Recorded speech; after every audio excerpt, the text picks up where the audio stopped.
Hi, welcome to the Paranormal Peep Show.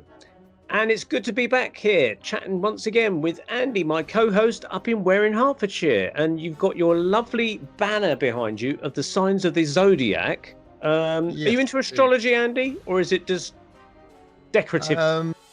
It's actually decorative. Yeah, not really into astrology. I've also got a massive crystal ball, and I never really use that either. So it's kind of like psychic bling, but don't really use it. What star sign are you? Gemini. And do you think you match the Gemini description? No idea. Nah. I once had my chart drawn up by someone, and they said, "Oh, you got to take your sun signs into account and stuff like that." And they printed off reams and reams of paper, this computer printout of Mm. my profile, and it's like 15 pages. And I read through it, and there's one thing it said, "I might be slightly artistic." It said, "Slightly, I might be." I couldn't believe it. I thought, bloody hell, that is my main focus, being an artist.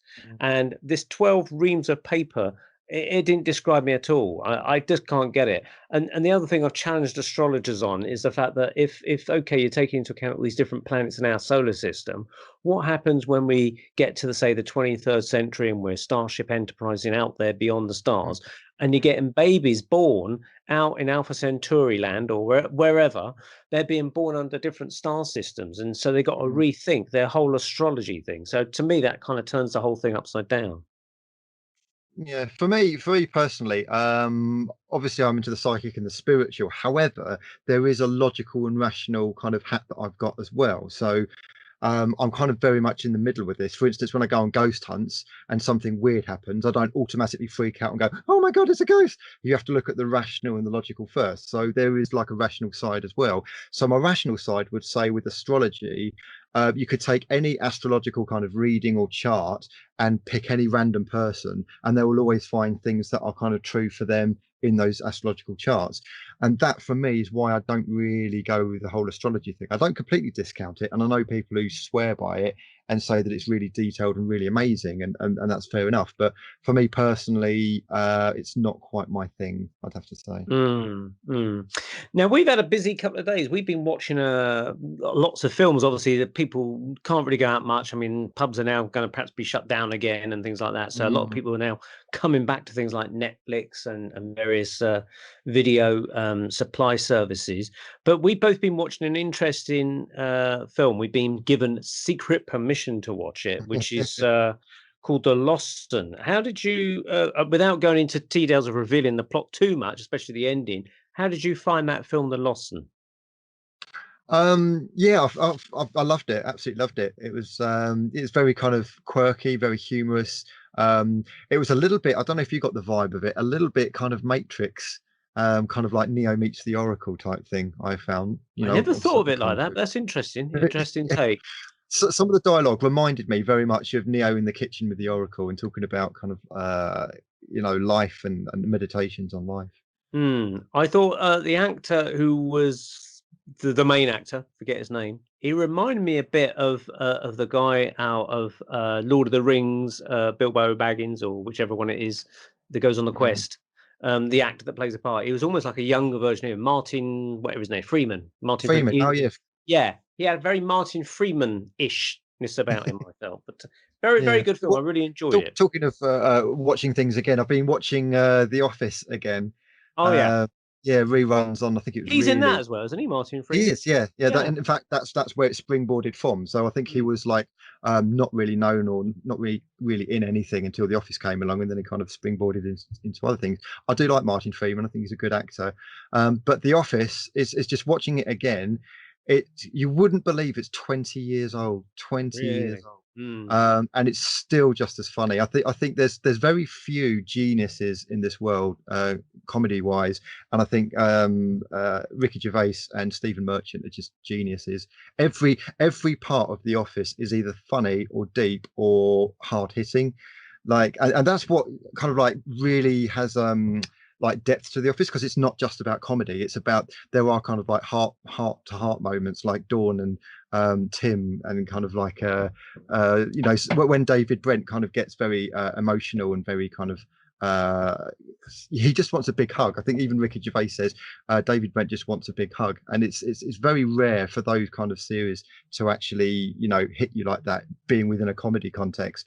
But of course, Ricky says that kind of thing wouldn't be made today. The Yeah, Office would be too yeah, politically incorrect to be made today. yeah, yeah. So yeah, Yeah, so you have to grab it before it's taken off. yeah, definitely. His most recent work that I'm aware of, anyway, is something called Afterlife. I think he did series 1 and 2. Have you Yes, seen that? yeah. That was good. I've seen.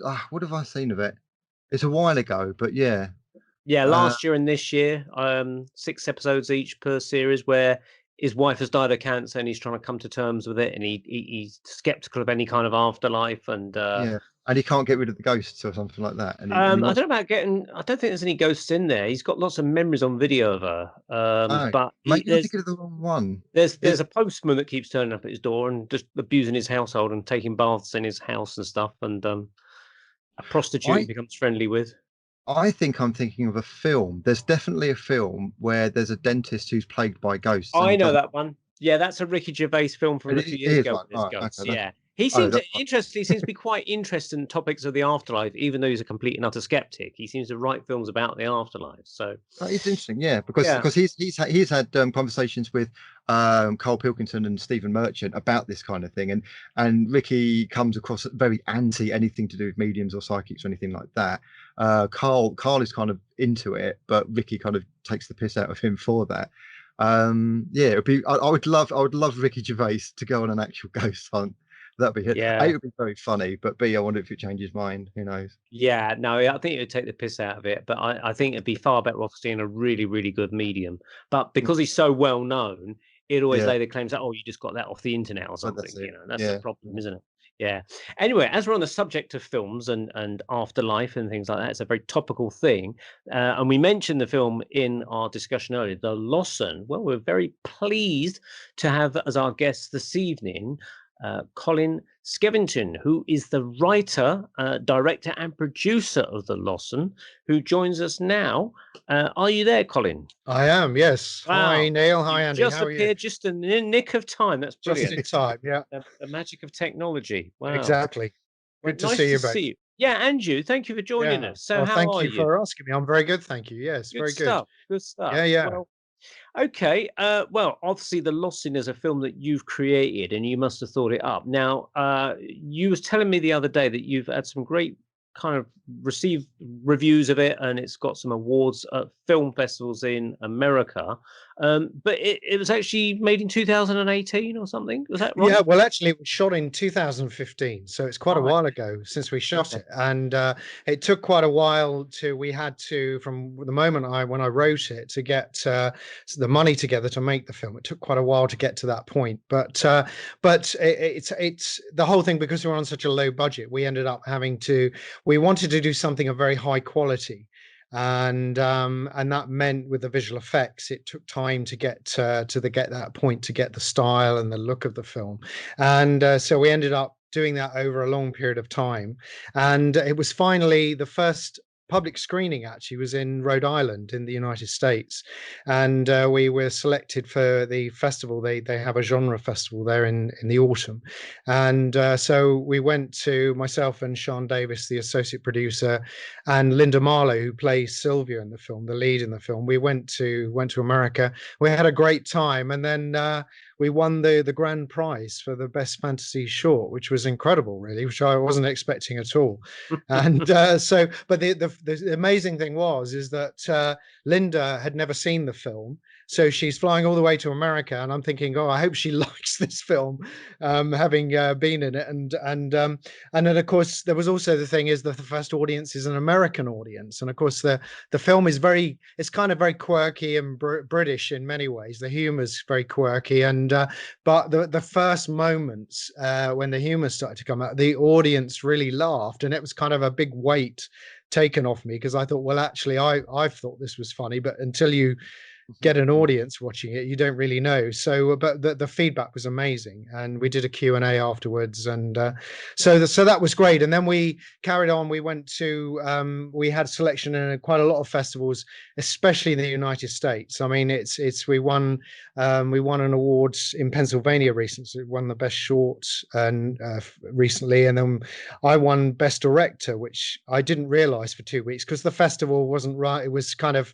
postponed, obviously, because of the coronavirus. They kind of weren't used to how they were announcing things, but they announced the main winners of the films in Variety magazine, but they didn't put the sort of craft awards and things like that on. And I ended up looking at their blog, just reading it about 2 weeks later, and I suddenly saw my name on there as best director, which kind of really surprised me. So but we won an award in Las Vegas for the best narrative short in a big festival in Las Vegas, and then we won a art direction in Vienna. I mean, it's been nominated for quite a few awards. It was a finalist in a big festival in Mexico.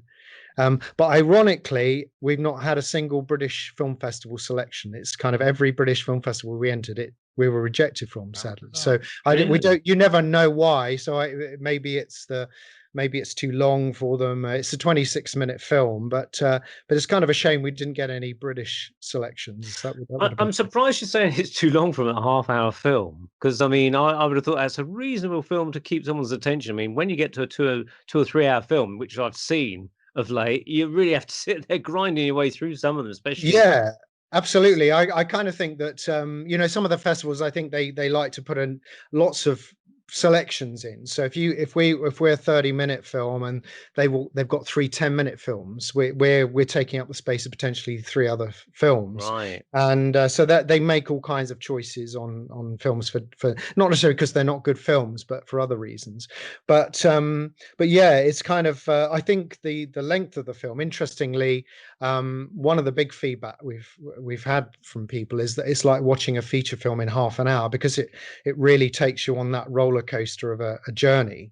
The film, basically, I know you guys have seen it recently, but for the audience, it's about a woman called Sylvia Cappleman, she's woken up in the middle of the night by the Grim Reaper, this 8-foot tall beast coming up the path with its scythe, bangs on the door, wakes her up. She comes downstairs and sort of opens the door and is confronted by this thing, and she realizes, obviously, this is, well, she doesn't realize, but she thinks, what the hell is this thing? And of course it's come for her. But this character then appears called the Lossen, who we call he's the agent of death for the Grim Reaper, and effectively he's come to take her. But there's a complication in taking her at that particular moment, because she hasn't fulfilled her dream. So the film, the point of the film is she is taken by the Lossen, she almost kicking and screaming, to the moment she lost her dream, and that is revealed to you. You see moments in her life through flashbacks, and then she's taken to that point of being tested about why she didn't fulfill her real desire that sat almost in her heart. So really, in the world, the way the film is about, are we living in our hearts and living by what we feel is what we're meant to be, or are we living according to what our head is telling? So our head might tell us, you should do this job, or you should get this, qualification or something. But if your heart is telling you something else, sometimes you have to, you have to battle it out to be yourself, really, rather than what society wants you to be, or parents, or whatever. So it's really about showing what happens if you don't really follow your dream and make it real. That's the thing. So you can have dreams, but you've got to bring them into reality. And I think that I always say we live in a physical realm, but we're bringing in something else that I feel is from somewhere else, and you're inspired by that. Then you take it forward to make it real into the real manifest world. So so the film, so the film really is about that. So in a way, it's very spooky. It's funny. It's quite quirky. The humor's quirky, and then of course it really does take you on an emotional journey at the end, which obviously I can't reveal any of that because it's it'll spoil the film, but it is that that revelation of, you know, how does she fulfill this dream? You know, she's at this point in her life. How does that happen? So that's for the audience to find out. And Yeah. so Andy, what did you think of it, Andy? Because you saw it before me. What's your thoughts on it without revealing the plot too much? Again, I thought it was very funny. It did remind me a little bit of the Matrix, and interestingly, talking about kind of fulfilling dreams. Watching The Office, I don't know if you felt this. Obviously, Colin, you must have seen The Office as well. I have, yes, absolutely. I remember watching it, you know, for the first time and thinking my idea of hell would be working in a dull office, and I think that's the whole point. That's why Ricky Gervais did it, in a dull office, like a paper merchant in Slough, in a suit and tie, and stuck bored at a desk in front of a computer screen, tapping away at numbers. Like, how many of these people, and obviously this is kind of like a metaphor for so many jobs in life. How many people sit at a desk thinking, I wish I could be this. I wish I could have done that. And there was one point where Tim in the office was going to leave his job and fulfill whatever it is he wanted to do, but then he changed his mind and went back to it, and possibly because of the safety and the security. And how this ties in is that I think that a lot of people don't fulfill their dreams, don't go for their dreams because they fall back on the security. Because obviously everyone needs to pay the rent, the bills, the food, they've got to have a job, all that kind of thing. Although the coronavirus has just skewed, that's all out of the water now. That's just kind of like nobody knows what the hell's going on these days. Job security is just gone for people now. So in a weird way, the coronavirus could actually be a kickstart for people to start fulfilling their dreams. I don't know what you feel about that, Colin, because it's almost like it's a reset for people. Yeah, I agree, and I think the thing with the coronavirus is it's effectively it sent people inward. I think, you know, not saying that everyone has sort of sat there contemplating their navel, but over the last few months, but it's that thing of you know, some people I think have reconsidered what life is about, and what are the most important things in life. And for me, I've been making films since I was 13. And interesting, I was listening to a bit of your intro and about when you were mentioning about astrology. Well, I went to an astrologer in London in 1997, and this is before nothing was on the internet and whatever, and certainly not about me. And I walked in, and I'd given her my time, place, and date of birth, and I walked in. And I sat down, and she said to me, "You're a filmmaker." She said, "If you don't make films, you'll die." And she said, and ironically, she knew when I lived in Australia. She knew the year I'd gone to live in Australia, which was 1987. And she said, "You couldn't live there." She said, "It's more of a spiritual home for you, but not a place where you could live physically." And that's how I felt, ironically, where I came back. I didn't really want to leave, but when I got back, I was pleased I did come back, because I realized that opportunities, I needed to be back in the UK. But for me, I've been making films since I was 13. I was just driven to do it, and I've never been driven to just do it as a kind of career filmmaker. It's about, you know, what will come. And I ended up when I left school, I couldn't get into it professionally. I ended up being a computer programmer. And ironically, I always feel that I've been saying to people, you know, writing a computer program, how you plan that and how you write it is almost like, for me, like writing a script. It's a similar process. So that kind of almost like that training helped me in writing in some respects, because that's kind of how my mind works. But eventually I did end up working in film. I started working in films in Australia, and then I came back to the UK, and then I ended up running I just started distribution for a charity that did wildlife documentaries. So I used to do all that, and then I ended up co-creating a game show, which I never thought in a million years I would do.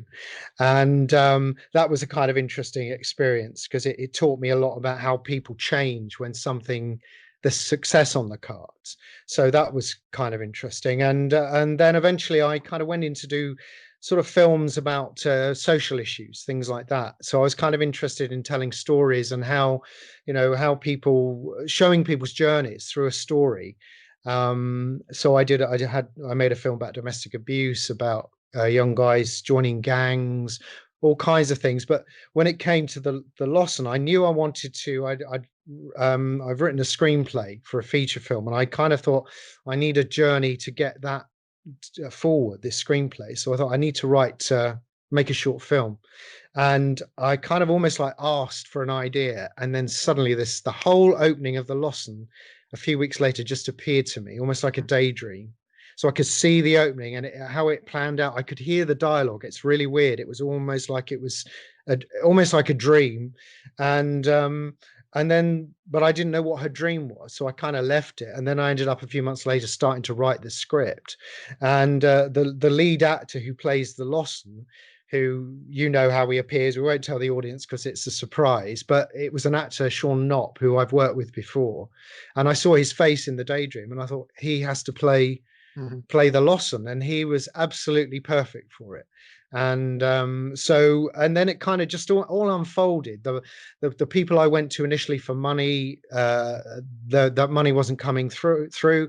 And then suddenly I'd have people just say, I'll put some money into it. And suddenly all the budget just came in out the blue.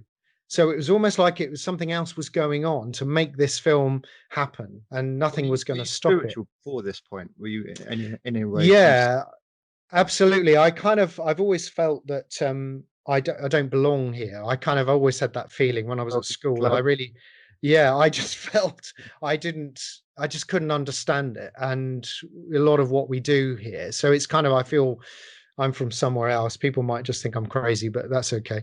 And but my grandmother was very psychic, and her and her two sisters used to go to a spiritualist church. And I think there's something in the family, because in a way I kind of get, almost writing for me is like, it's like an insight from somewhere else. And maybe it is coming from me, I don't know, but it just feels otherworldly to me when I write.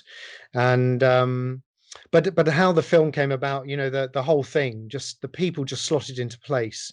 We ended up filming it in the village where I live, and so people offered to cook meals for the crew, and because we didn't have enough budget to put people up, so they offered spare rooms. And so we ended up building a set in a barn in the village, and there were all kinds of things went on, and it's just like everything. There was a lot of serendipity involved in the film, and I think for me it was almost like the film was about fulfilling your dream. So I kind of felt, if I couldn't fulfill my dream while making it, then how can I ever expect the audience to feel that? So, because for me, as a filmmaker, it is all about the audience. We're making it for the audience, and it's their reaction to it that's the important thing. It's been an interesting journey. It's almost like one of those life reviews that people talk about when they go out of their body or a near-death experience. And she says in the film, I was expecting some kind of light up the tunnel or something like that, yes, rather than a grim reaper coming up the garden.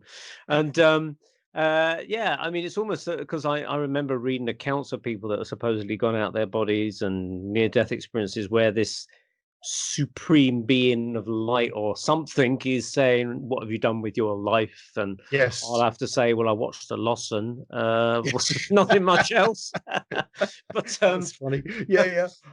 But I mean, was you inspired by any of those like near-death experiences, or did you? I mean, also it reminded me slightly of Charles Dickens, a little bit of the Jacob Marley visiting thing. Exactly. And it's kind of interesting because I had quite a lot of people in America said that it made them think of A Christmas Carol when they watched it. Of course, it's very contemporary, and but it goes back into the 50s and the 80s. But in a way, I kind of felt I do feel that I do believe in reincarnation. I've always believed in that, and I feel that we do have an opportunity to look at our life and what we've done, and I feel there is an element of that belief that I have in the film, but I didn't do it in a kind of obvious way. It kind of, like, for me, it just unfolded very naturally, and I wanted to do it in a way that was entertaining. So the whole point of the film is you can watch it purely as a piece of entertainment.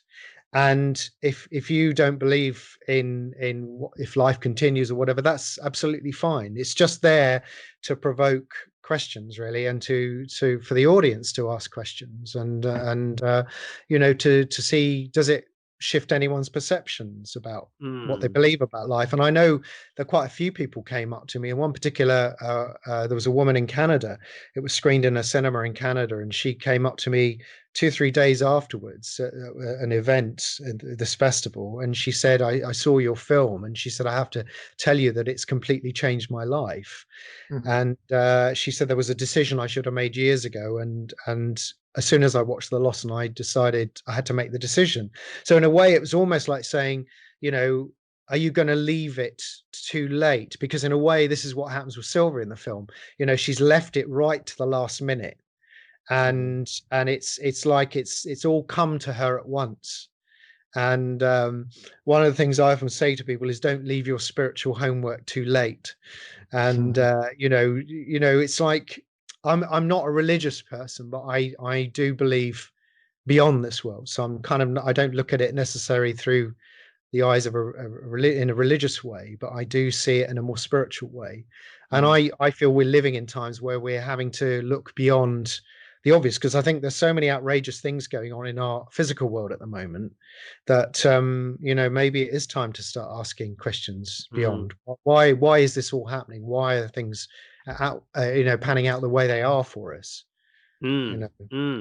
Now you talked about that your spiritual and things like that. Have you ever had any kind of, you talked about the astrology reading, and you said the other night you had a tarot card reading, so you're obviously kind of open to all that, and obviously that's part of the inspiration. You had a reading with a medium. I know that Philip Kinsella. Has he done your reading or anything like that? He has given me a reading, a very good reading actually. And I'm open-minded, but I'm also I won't just believe anything. So I'm interested almost like in a sense of research. And I always say to people, if people think they're very skeptical about medium, and that's fine, because you should ask questions. But I think, if you've never had the experience of going to a good medium, then I always say to people, are you really in a position to discuss it? Because if you've not had the experience, it's very easy to judge it without having the experience. So I would say to people, go and have the experience. And I did years ago, I had a reading with a very famous medium now, actually, and it was to do with the game show, and she told me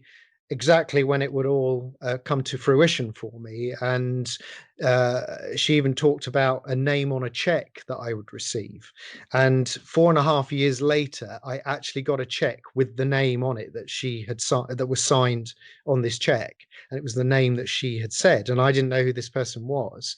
And I kind of almost fell through the floor when this check was handed over. So things like that, to me, people say, oh, they do it through body language. And I say, well, that's more impressive than being a medium, because I don't know what position I was sitting in for her to be able to get that assessment. But I would say, don't damn things if you've not experienced it. It's like anything. One of my greatest quotes that I like is, the mind is like a parachute. It works best when it's open. And I think that's such a great line. And I just say, be open-minded. And if you haven't experienced and you think, no, it doesn't stack up for me, that's absolutely fine. And I think it's the best way. Don't damn thing, or don't brush something aside without exploring it first. If you've explored it, then you're in a position to say, actually, for me, it didn't work. And that's absolutely fine. What was the game show about? Is it a game show we recognise? Well, it was called In the Dark. And Julian Clary. I was going to say, I feel strangely drawn to being in the dark with Julian Clary. You would like to have a little feel with. Yeah. I was actually called up on stage with him once, Yeah, so embarrassing. I'll say this quickly, but basically this is years ago in the 1980s. He was kind of really well known. Absolutely. But he was doing Sticky Moments tour or something like that, and with the oh so lovely Russell on the piano and the other guy. Absolutely, We arrived late. We got lost and we had to get a taxi. And the person I was with got their shoes stuck in the taxi, and so we was trying to pull the shoe out. One of those like serendipity, oh no, it's not going to work out for me moments. And so of course that made us even more late. And so of course when we got into the front of the house at the theatre, we said, oh, we got tickets. He's going, ho, this bloke who's going to take us down to, he goes, you're in for a treat tonight. You're going to get it. I thought, oh, God. And I said to this girl I was with, I said, look, you didn't book tickets near the front, did she? She goes, no, it's all near the back. I said, thank God. No, she bloody well did. She booked them three rows from the front. So, of course, I'm going in with her, and there's Julian Clare on stage going, good evening, And of course, he picks me and goes, "What's your name?" And I said, "Neil." And he goes, "Well, it's nice to see you, Neil." And he started ripping the piss out of me from that point on.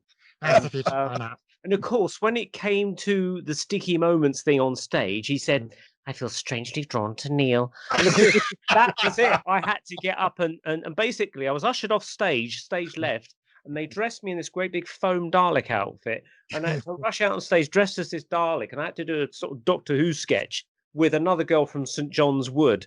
Yeah, it just got out of hand. Did you And do a That's Dalek outrageous. sorry, Did you do a Dalek voice with it? I had to do a Dalek having an orgasm, if I recollect correctly. Yeah, Davros. Yeah, Davros on acid or something. That's hilarious. I got a finger of fudge and a But you plaque did. or something and a big bunch of flowers for my trouble. But oh my god! Anyway, sorry to Yeah, He's detract. outrageous. Yeah, he's absolutely outrageous. But he's a really lovely guy. I only met him the once after the pilot, and yeah, he's a very charming guy actually, but to completely different off stage. And but yeah, it was an interesting. It actually went to, I think it was 39 territories as a show. But basically, the idea was that they play games in the dark with infrared cameras, and of course, nobody had ever done it before. And the initial idea came to me when I was working at a this charity in the film unit, and I'd been in London doing some post production on a film, and I got a lift in, but I was getting a train back, and because my car was back at the house, the old manor house, and so I had to walk because there were no taxis. I had to walk all up the path, and it was pitch black, and I couldn't see anything. And at a certain time they shut the gate, and I was kind of fumbling along, thinking I'm going to hit this gate, I'm going to go over it or something. And that's when I thought I must look really ridiculous as I'm doing this. This is something I do every day, come down this path. But here I am, I don't know, I've completely lost sense. And that's when I had the idea of an infrared camera. And of course, nobody had ever done it. And there were two guys that I then co-created it with. We did the show and created the format for it. And yeah, that was kind of an interesting experience. But it was kind of one of those things that I never thought, I'd never in a million years would think I would create a game show. And but it just turned up, and I think these things come along for all kinds of reasons. And you basically you just see how things unfold, and it's like with the Lossen. I think the plan is to go forward with two more. I've written two more scripts, and it links the three films together. So the plan is that there will be like 90 minutes.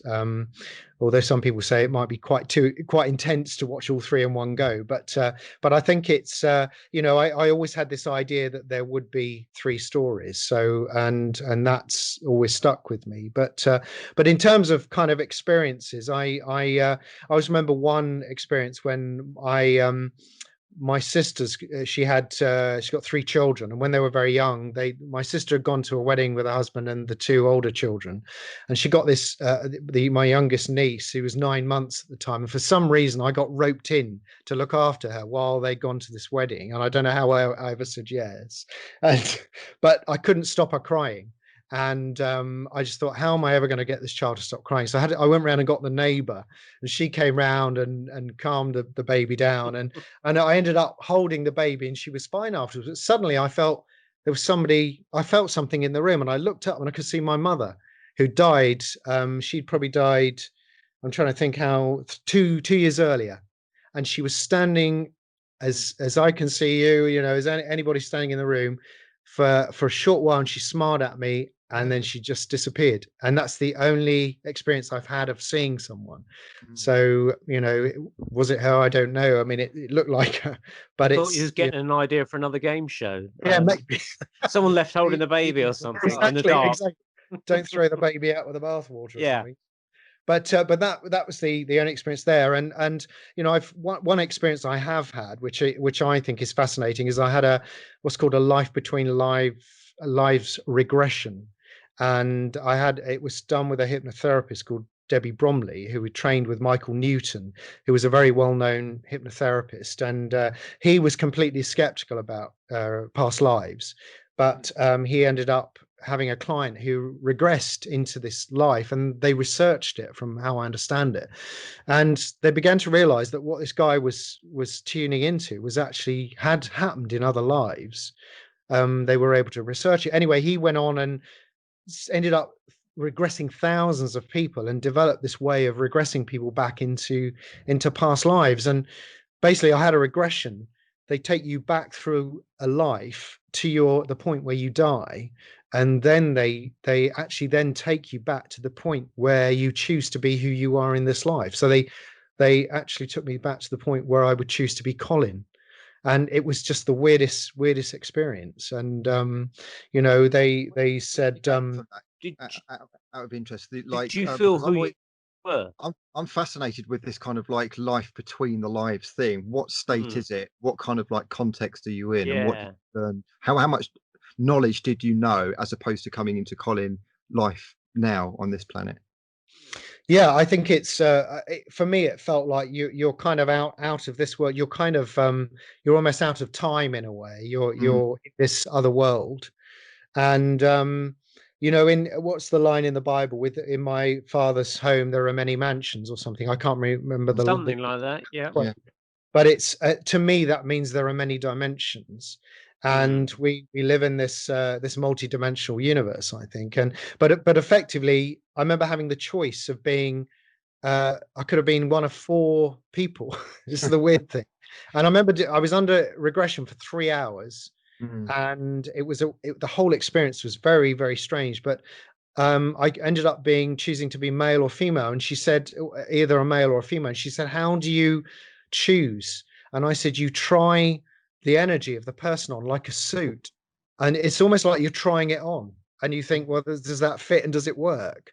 Yeah. And I said one of the reasons I chose to be Colin, a male, was because I needed a male voice vibration to be able to say the things I need to say in this particular life. And when I was asked to come here, it was basically they were asking me. They said, "We want you to go because it's a time of great change, and we want you to be part of that, communicating that change." So and for me, it's kind of like I just enjoy making films, and I think films are a very powerful way of getting people to consider their lives and what their life is about. So yeah, so people might think it's crazy, but I'd say, well, go and have a try and see what you think. Because I've never believed, I have some water, is that this world, what you're a lump of meat that just ends, you just die, and that's the end of it. I can't believe that all the energy you are in this life can just suddenly end. And of course energy just changes form anyway. And I was on the basis of what people say to me, oh, some people say they don't believe in life after death. And I said, well, I do. And I said, which gives me a feeling of hope, actually, a good positive feeling. And I said, but if it does end, I don't know anyway. So I said, I've got the best of both worlds. So if you don't have a belief, you're kind of living with the clock ticking, towards, because there's a finite time. And I think if you don't have a belief, it's a kind of a weird thing. Some people probably think, well, they think it just shuts off and that's the end of it. And if that's what they believe, that's what they believe. But I can't believe that. I remember having a chat with a skeptic over Facebook, because there's this group called Skeptics in the Pub, and I'd always post my little adverts for the paranormal meetup group into their group. It's a bit like tossing a spiritual grenade into amongst of atheists, Yes. and watching it explode. How did that go down? Yeah, well, of course, it always went down welcomely not. And I remember there was this particular guy who took a bit of a dislike to me, and I suppose I had a bit of a dislike to him because he was always very smarmy and stuff like that. Saying, "Oh, well, you've been playing with magical dead people again." They're all so smart. It's that smugness, you've been playing with magical dead people again, he would say, and stuff like that. And I said, look, I'll always win a debate with you about life after death. I'll always win. And he says, how come? I said, well, because look, if it's like this, if there's no life after death and we both snuff it, none of us will know it. So I can't win, and nor will you. No. But we won't know anything about it. But if there is life after death, and I'm pretty sure there is, and I'm up there and I meet you there, then I'll prove that I've won it because you're there with me. And I said, there you go. I told there you. There you go. Sort of thing, you see? Exactly. So that's why I'll always win it, because absolutely.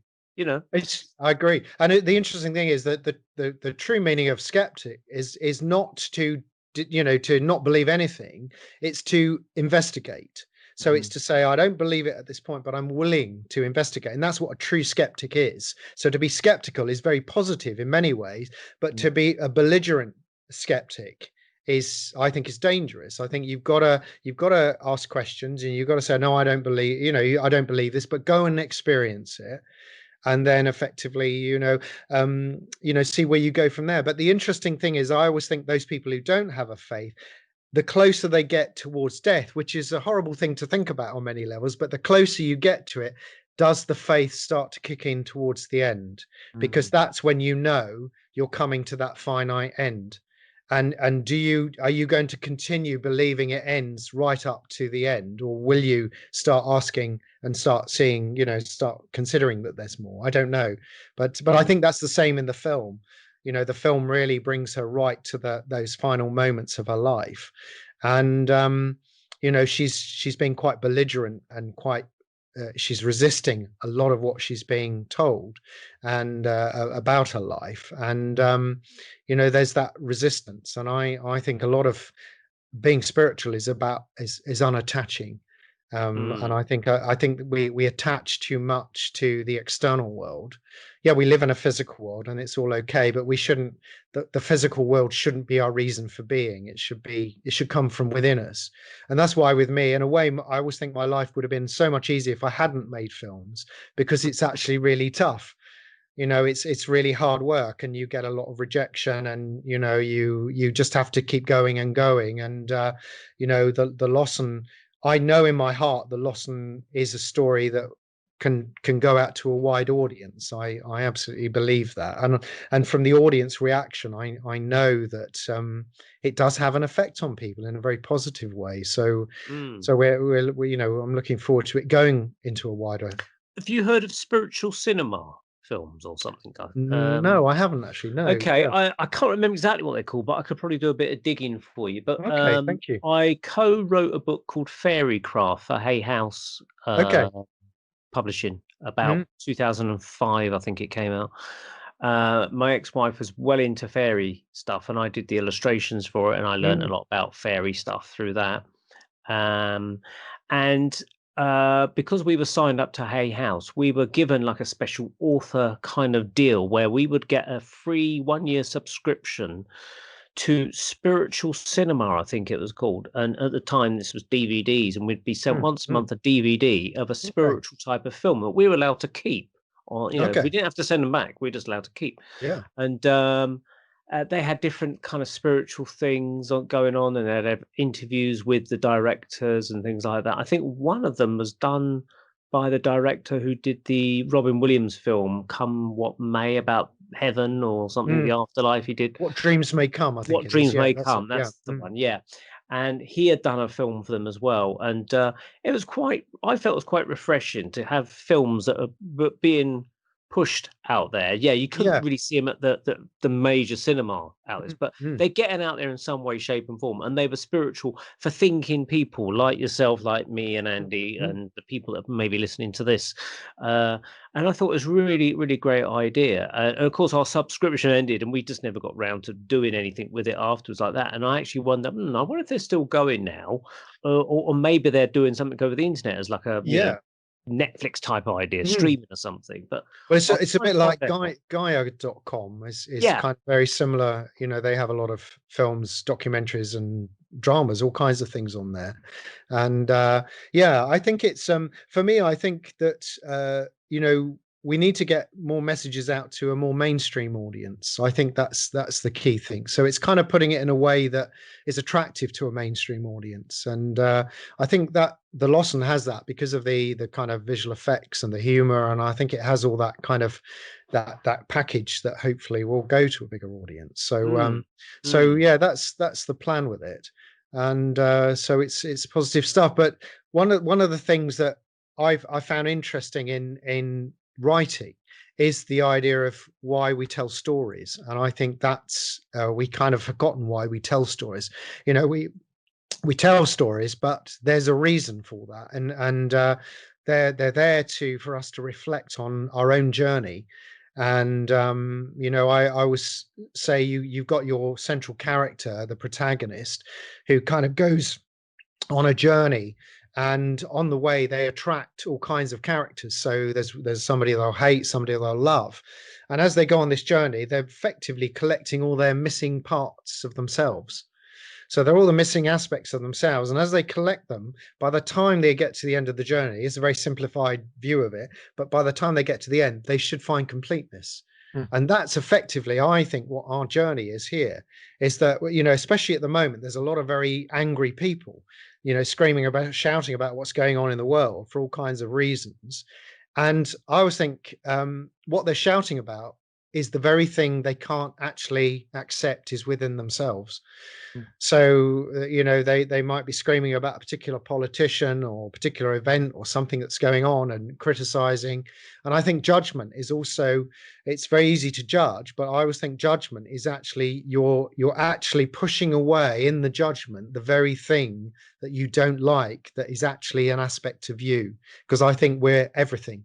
And I think that's what all storytelling is about, to get you to reflect on that. So if you hate something in a film, you know, I'm fascinated by that, because I think, well, what's triggered that? So it's like art, or art effectively is there to trigger a reaction and response to the viewer or the whoever's looking at it.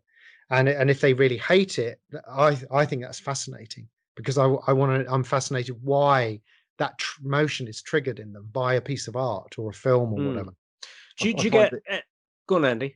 I was going to say, I find the biggest anti-fascists, the biggest fascists are the ones who claim to be anti-fascist. Totally, I would agree with you, and I think it's, you know, because you know, fascism effectively is where people are not allowed to speak and say what they feel, and so if you're shutting down people speaking, then that's effectively, you are doing the very thing that you're saying you're not, and it's allowing people to be free, you know, and I think people should be able to express their feelings. You know, we don't want to harm anyone or do anything bad to anyone, but because, you know, as long as you're not hurting anyone, but how an audience member responds to a piece of art or a film or whatever it is, it's not the business of the creator of the work. It's the audio. Once it goes out into the world, it's out there, and whatever people want to do to that, it's up to the people to decide. Because if it's universally loved, then there's something very wonderful, you know, that's at a very high level. But if it's hated, that's also good, because what it's doing, it's bringing that out. But unfortunately, people don't ask the question, why do I hate it? One of the biggest, you know, from big things that have changed my life is where I've had to ask the question, well, they've changed because I've asked the question, why did this happen to me? Why did this come into my life?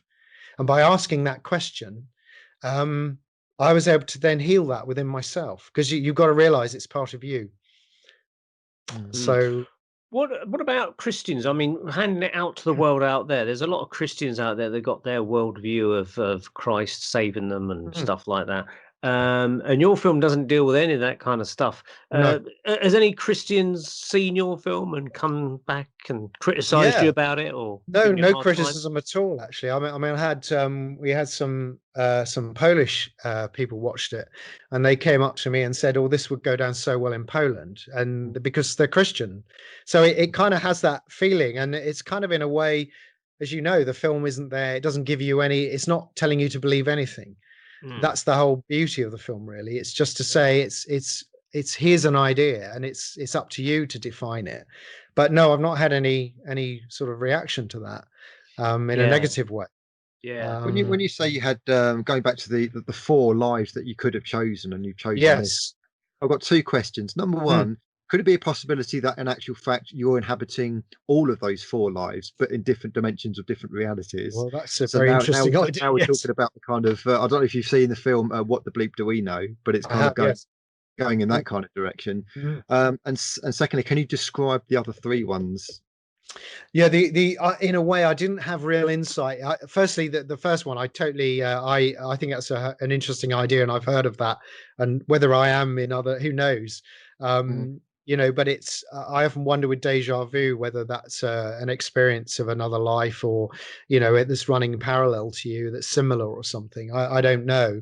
But the other lives, no, I didn't really have any insight into that. I only knew that there were 2 I completely discarded, and I don't know who they And but one was female and one was male, and the reason I chose the male was because of the voice vibration. I wanted a particular voice, and that's because I remember saying at the time, thinking, well, even at the time I'm going into, the female voice is not listened still as much as a male voice, which is wrong in many ways, but that's the way it is in many cases. And so yeah, that was an interesting idea. But I think the life between lives thing is fascinating, and it's definitely worth having the experience. And I think some of that must have unconsciously come into the Lossen, actually. Yeah. This could raise some really interesting questions about transsexual people.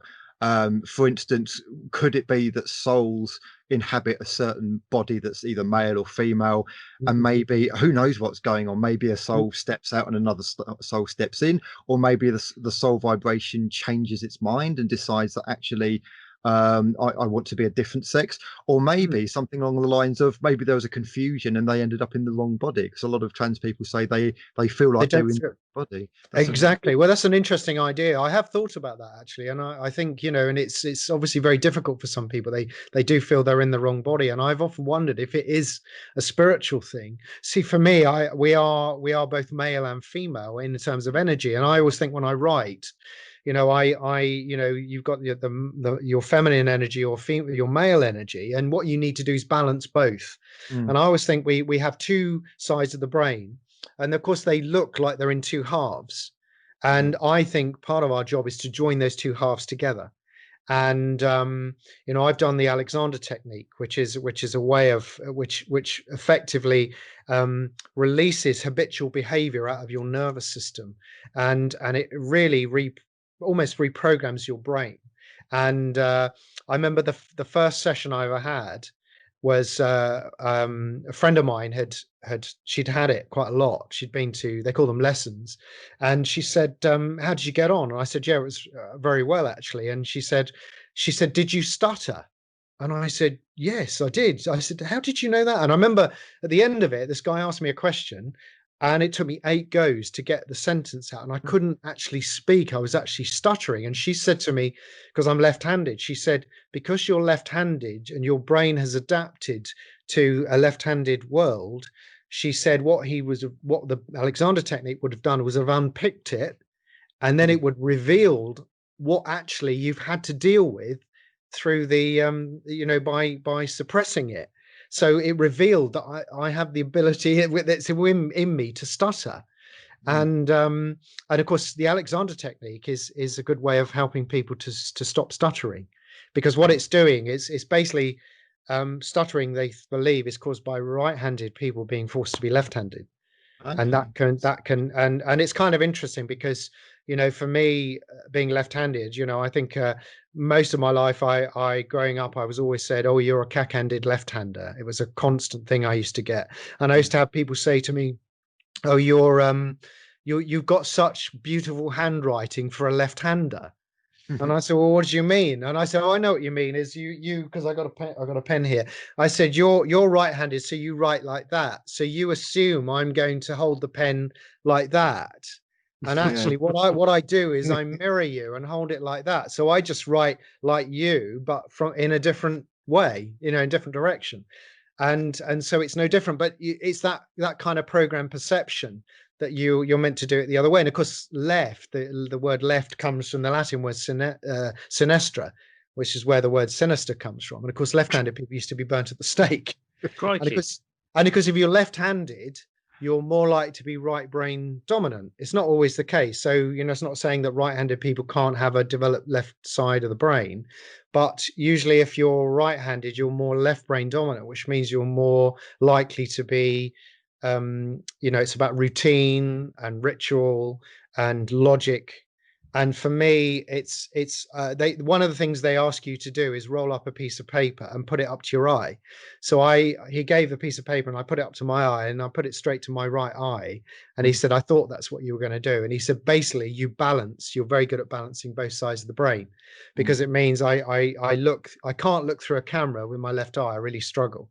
But he said, you have to balance. So when I write, what I do is I spend time storylining, which is what I deem as my kind of more feminine energy, where I'm just coming up with any idea, and I never judge it. It might be outrageous, and I just let it all go, let it all float in, and then I just write ideas down, and I don't try to analyze it or anything, and I just leave it.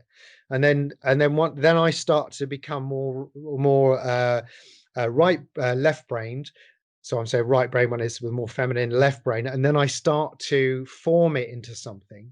And then when I get to write the script, I actually have a very rigid, right, I'm going to write so many pages a day, and I can't have a cup of tea until I've written a page, and I'm very kind of almost rigid in a way, but I've done the very free creative work, and I know it so well that I just know how to get on with it and write it. So there's a kind of mix of male, female energy, and I think all the imbalances in the world are it's just, men need to be more in tune with their female energy, and women need to be more in tune with their male energy, but in a balanced way. And what people unfortunately do, they go to an extreme before they bring it back into balance. So I always think this with humans, we can't just seem to balance. We have to go from one thing to another. We just keep going to extremes, but really we just need to balance.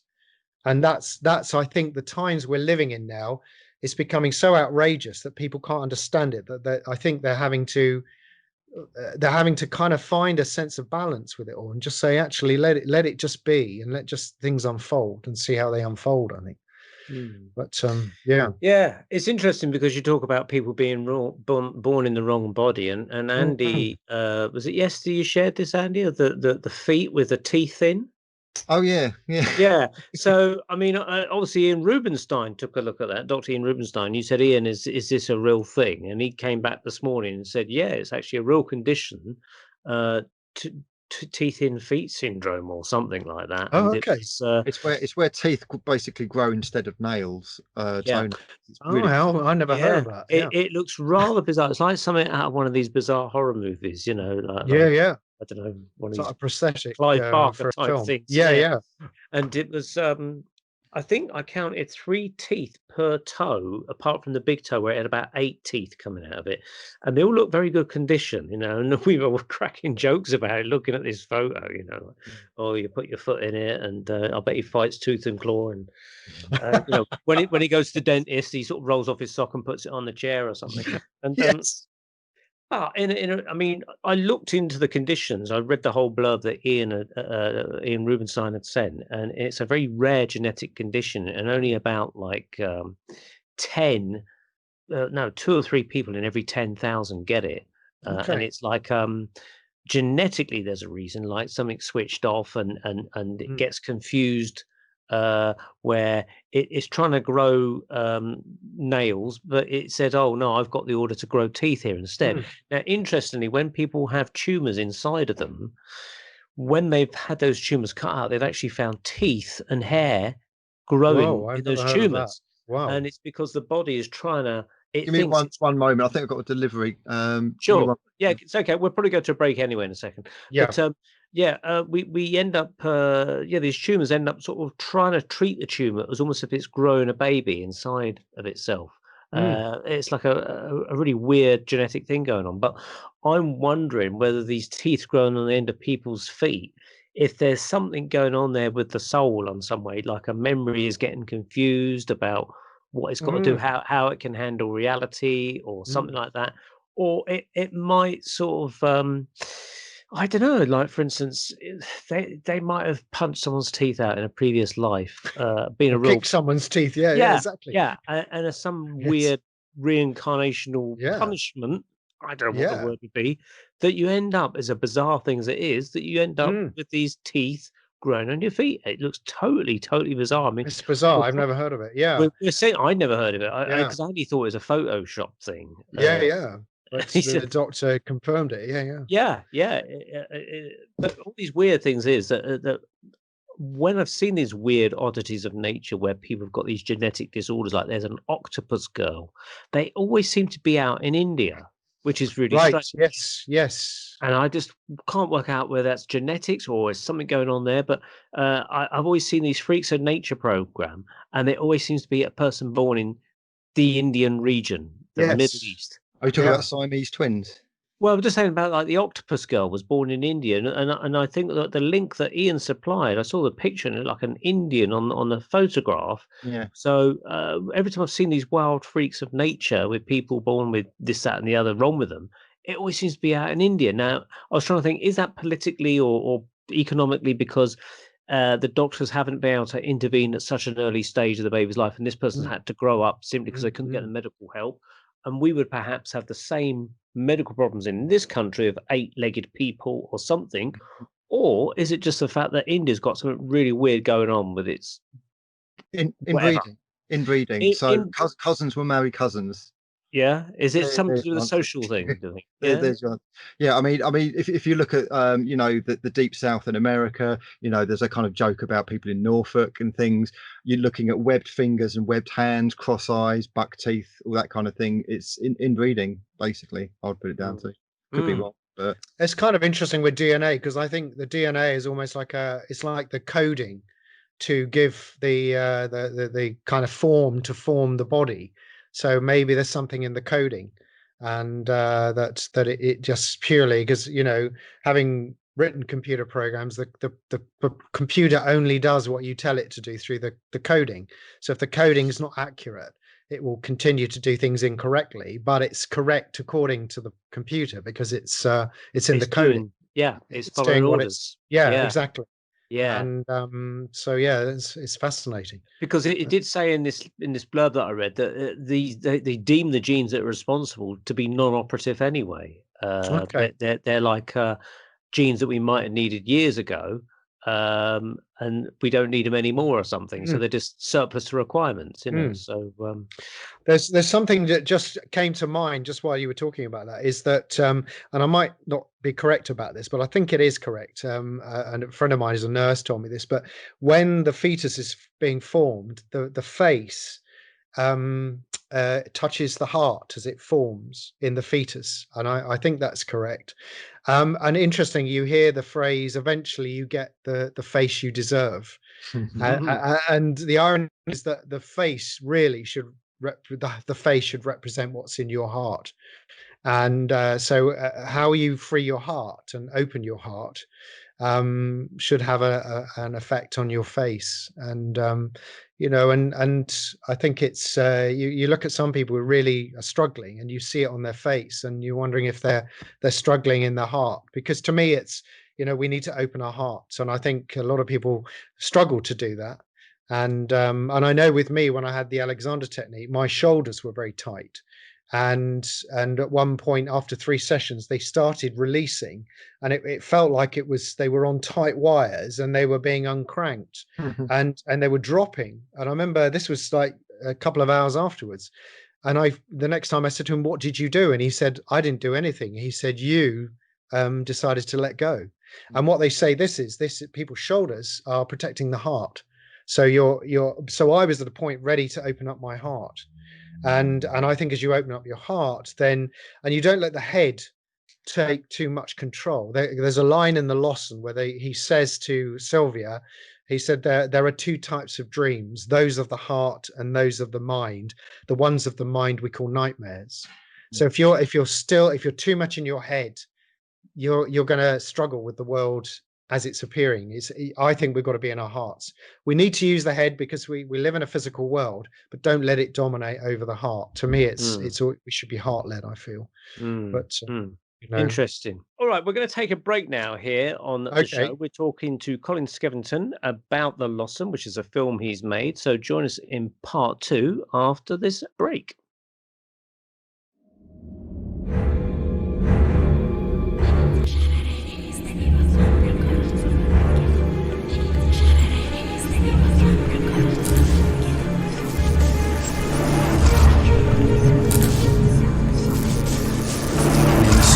Of moments, these unfulfilled dreams, and in the strangest of moments, like the wind, these unfulfilled dreams to twist, hunting you out, worm their way, like the wind, closer and searching for a tree to twist, even through the cracks in their ways, closer and closer, even through the cracks in the glass.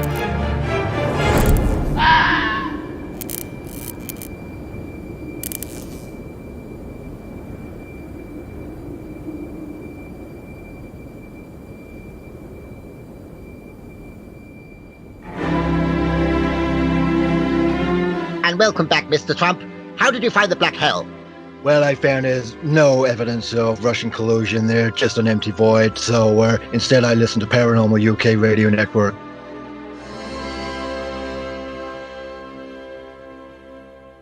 Welcome back to part 2 of the Paranormal Peep Show on the Paranormal UK Radio Network, where we're talking to Colin Skevington, film director and writer and producer of the film The Lossen. So, Colin, part 2, we've got a lot more to discuss because you've got lots more films to make, I understand. So you already got part 2 and part 3 of The Lossen kind of scheduled up or in the planning stages? Yeah, very much so. I'd always known that I was going to do 3 of, and in fact the first film ends up with a new story.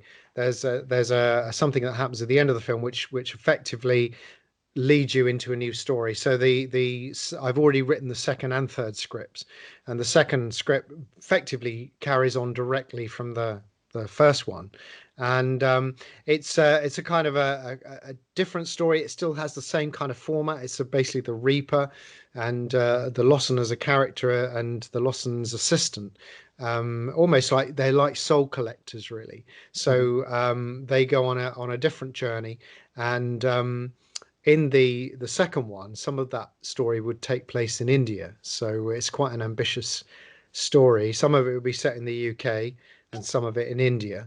And then it follows on with a third story, which would all be set in the UK. So we're kind of in a place really where the first film is a lot of people want to see it, and we can talk about that because we've got an opportunity coming up very soon for people to be able to watch it.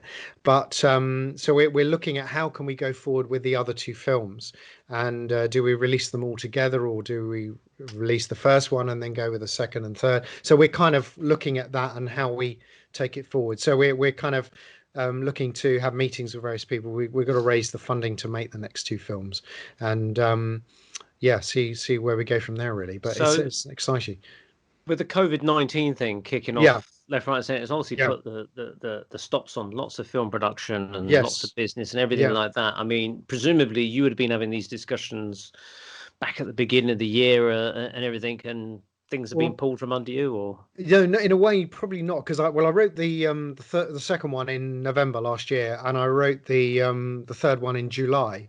So I wrote it during lockdown and or whenever lockdown finished. I can't remember, but during that period. So in a way, it's kind of like I wouldn't have had both the scripts finished. So we effectively now we do. So in a way, we can start looking at how we go forward with those projects.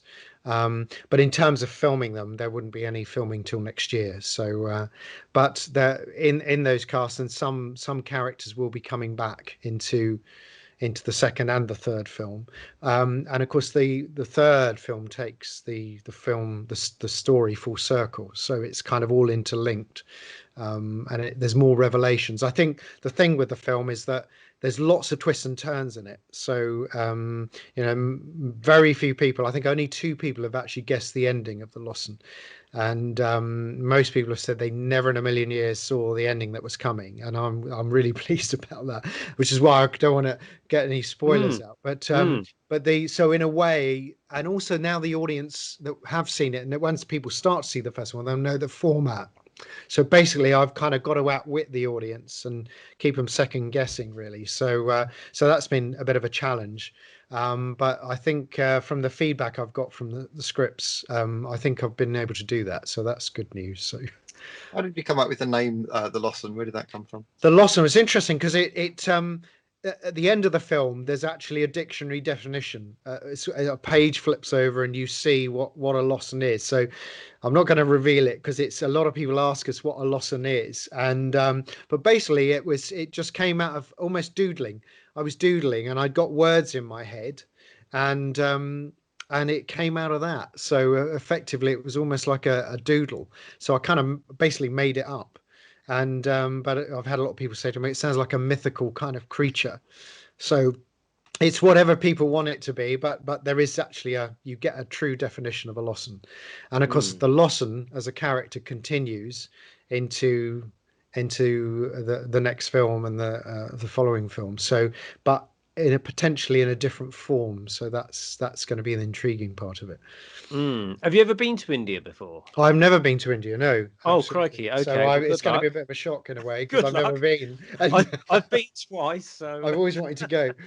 I've never tried to make a film there, but No. certainly, yeah, my girlfriend and I went there back in 2016, I think, or 17, and then 2018, I think.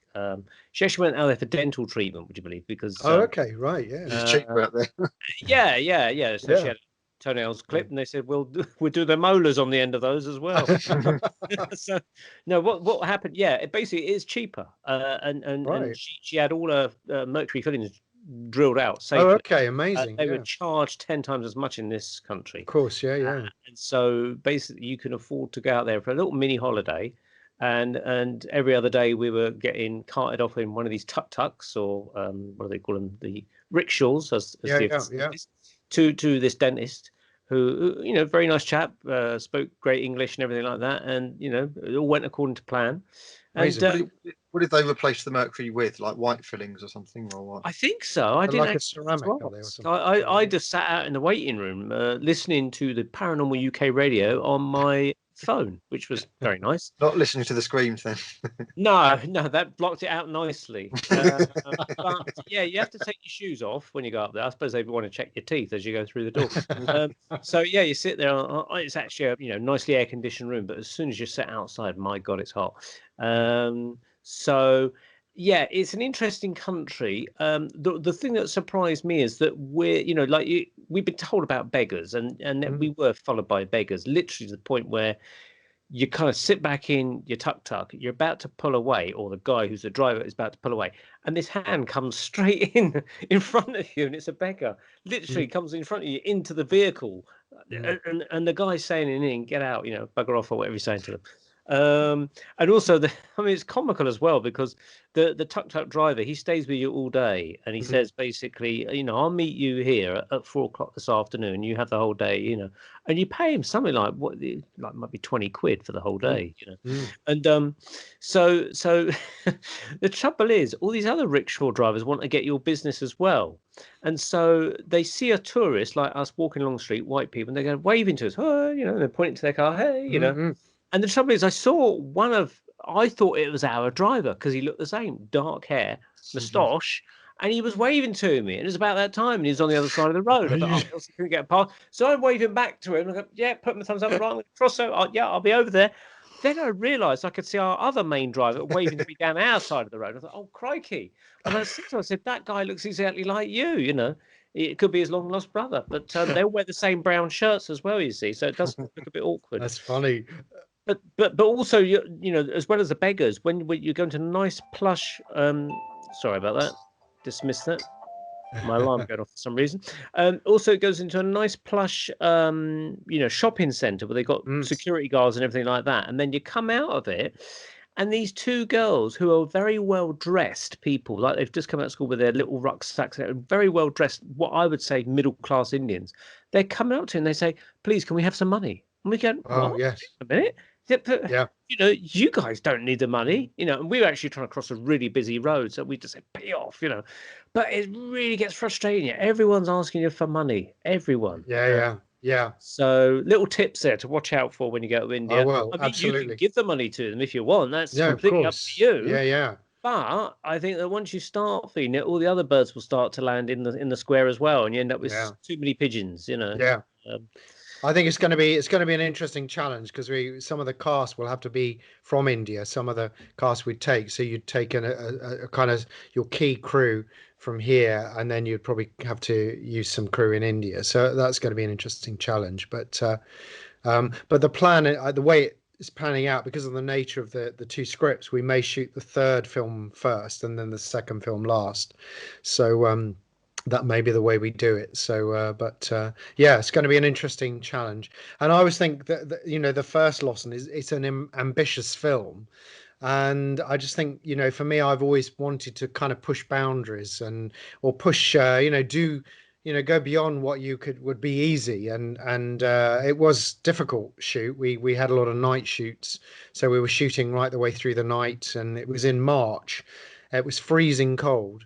So we were out all night, and mostly out exterior. We did one in night shoot in as an interior, but most of it was out at night. So it was freezing cold, and Linda Marlowe plays Sylvia. She's in silk pajamas and a dressing gown, and we had to keep her. She had thermals on underneath, but we had to keep her loaded up with coats and blankets and hot water bottles, and then she'd stay inside until we were ready to shoot, and we'd set it all up. Then she'd come out, and she'd have to take all these layers off, and she was amazing, actually. And so was Sean. At one point, I remember seeing some of the takes. Their jaws actually felt like they were freezing up, and they couldn't get the words out.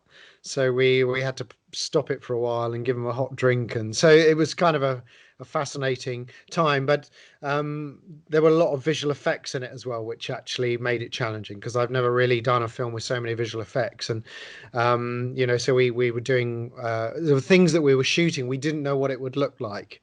So we were shooting it thinking, yeah, we've got the elements to do what we need to do. We have no idea what they're going to be looking at, because you see portals opening up, and so we had to shoot that on a green screen, and we had to do all kinds of things really that made it quite challenging. I remember one thing. There's the house where we shot the exteriors had this wisteria growing out the front of the house, and we shot that in the March, so there were no leaves or anything. Then when it came to do the pickup, we did a night of pickup shots where we basically, once you've done the edit, if you see any gaps, you do a pickup day. So we went back and did those extra shots, and of course the wisteria was still out and all the leaves, and we couldn't trim it down because the owners were quite worried that it might not come back. So we had to paint out all the leaves. So we took images of the stone wall, and then we had to put that all over the wall. So all that kind of stuff had to go on. And of course, in a million years, you'll never notice it.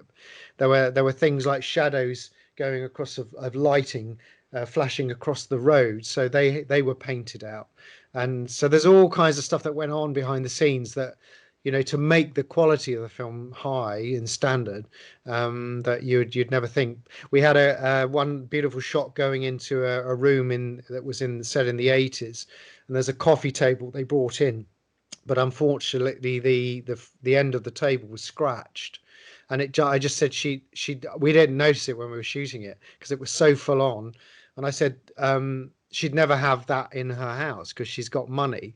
So what we did is we photographed some wood, and the visual effects guy put it on the end of the coffee table, and it's in a tracking shot, and she walks in front of it. So it all had to be tracked, and her shadow was put over it, and you'd never in a million years know it was a visual effect. But there were things like that unfortunately, when you've got the size crew you'd like, you kind of do a bit of patching up in post-production. So, but hopefully I don't think anyone's noticed it, so they might look for it now. I certainly didn't. I'm sure you did. No, good.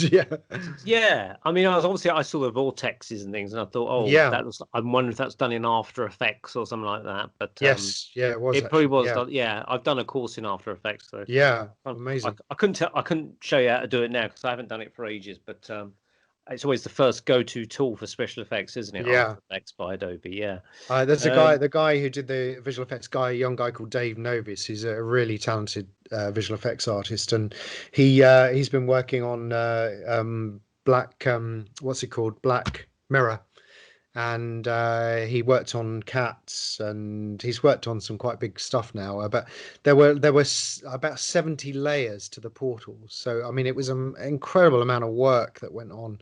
But so it was intense, but he did an amazing job, and we had other artists working with us too, Pratik and Marjolaine. So yeah, it was good. Good team. Andy would understand layers because Andy and I also use Photoshop a lot. So okay, yeah. Think Andy, because it's made by Adobe, yes, After Effects, so they use layers, and we obviously use layers in Photoshop.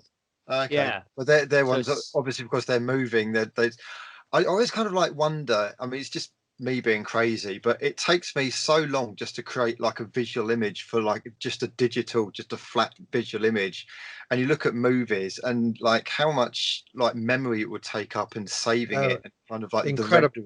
It's just mind blowing. It's amazing actually, because when we produce you have a cinema version of the film, so it's on a drive. So when we screened it we screened it a few times in a Cineworld, and they were brilliant actually. But they took me up into the projection, and it's basically a long corridor of servers, and you just plug the film in, they download it onto the server, and it's just programmed in. But the actual film, when we output it for the post production in London to make the Cinema Master, the final film was something like 300 gigabytes. So it was it's a massive amount. But the visual effects, they're incredible. There is one character in the film, which I can't say who it is, but one character, we actually changed their eye color to match another character's eye color. So and it's fascinating to see that. So you pick a color out and you track the eyes, and they can change the eye color. You'd never in a million years notice it. And but yeah, it's wonderful. When people say the camera never lies, and I always say to people that's the first lie. Yeah, It yeah. I mean, completely lies. as soon as they invented cameras, they started lying with them. But that's Yeah. what gave birth to the film industry, really, Absolutely. in a sense. And Who it's, is your? it's I was sorry. going to say, who is your influence in the sense of filmmaking? Who have you kind of looked up to and thought, yeah, I really like that film and want to kind of copy his style or her style or something? Well, I suppose in terms of I mean, not so necessarily copying it, but I've always liked Stanley Kubrick's work. Yeah. And I mean, obviously a lot of people do, but I just find it so multi-layered, and I just find it fascinating. That you can look at his film and you can see layer after layer in there, and that to me is true filmmaking. And they always say the best way to see if it's a good film is you can watch it with the sound turned down, and if you can get the story with the sound turned down, then and I think his films are just stunning, visually stunning, but amazing. But I remember actually I went on the set of The Shining at Elstree Studios. My cousin was working on a production there. I can't remember what he was working on, but he was designing scaffolding supports for the sets. And I remember going on the set of the hotel, the exterior. So it was all in Boreham Wood. And basically it was just a massive set, and you could come in through the back. They'd built some of the interiors behind it, so you could actually, so when they did the long shots going through and switching on the lights going out to the maze, that was all built behind it. And they'd actually built some of the maze outside, so they'd put hedges outside, sprayed it all with polystyrene. And then we went on, so they weren't shooting when we were there, but they that was when the shooting was going on. But we went on the set of The Empire Strikes Back as well, and they were just building the ice planet with the and they got the Millennium Falcon in there, and they got it on hydraulics going up and down, and so it's kind of fascinating seeing all that as well. But I've always I just like films that have some depth to it and make you think. And so one of my favorite films is Doctor Strangelove, because I just think it's so tongue in cheek, but it's so real. I think there's a real madness to it, and I think he knew a lot about what was going on. I think Stanley, because he started as a photographer, I understood. Yeah, he did before he became a filmmaker. Yeah, absolutely. So he knew his cameras pretty well, didn't he? I absolutely, and I think the thing with him is that he could shoot as well, and I think he shot some of the material in The Shining. But he knew about lenses, and talking about, when we're talking about the camera never lies, it's really about lens choice is very important. I always say to people, if they come on a set and they've never seen it, I said, it's not what's going on around you, it's what you're seeing in through the lens. That's the whole important thing. And and where you place the camera is very important. It's you don't just plonk it anywhere. It's about, what are you trying to convey through the image.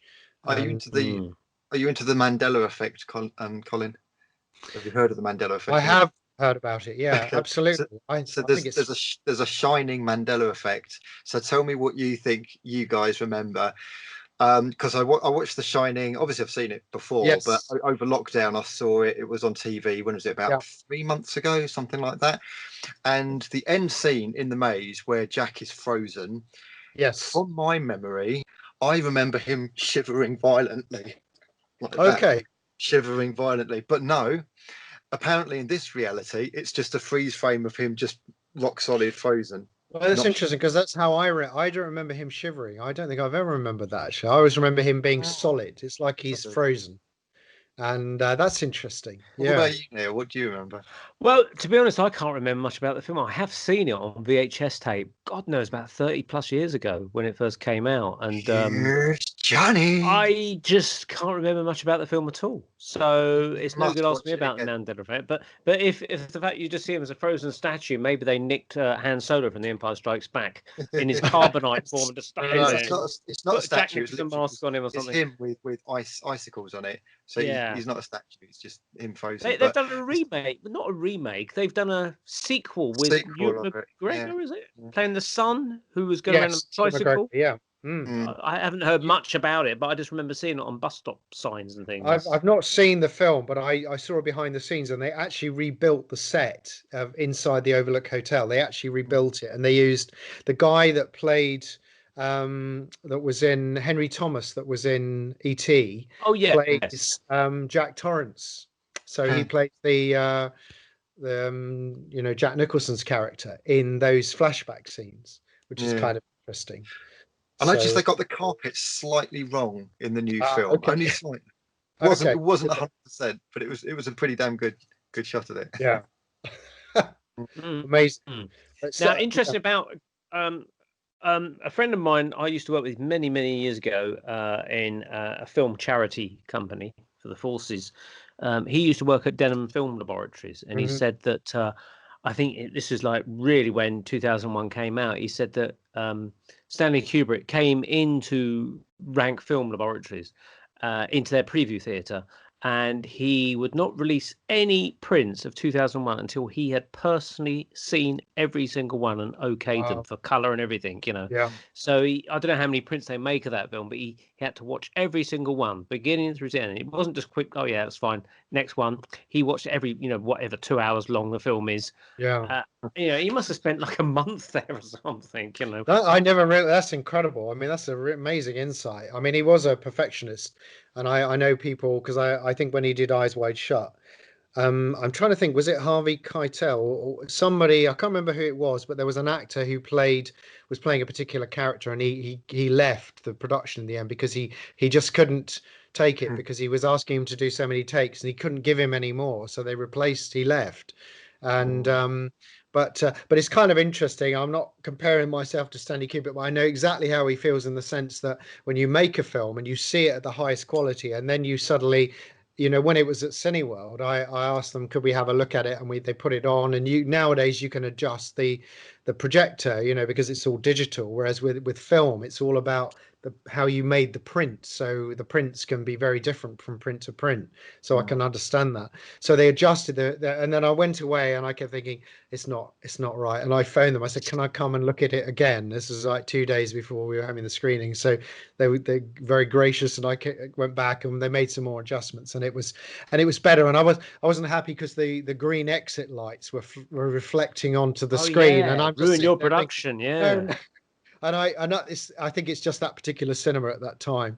But we had a screening at Molinaire, which is a big post-production house in London. I know it, they did the color grading for the Lossen. They were brilliant, and they did the King's Speech, and they do the Crown. They do really big productions.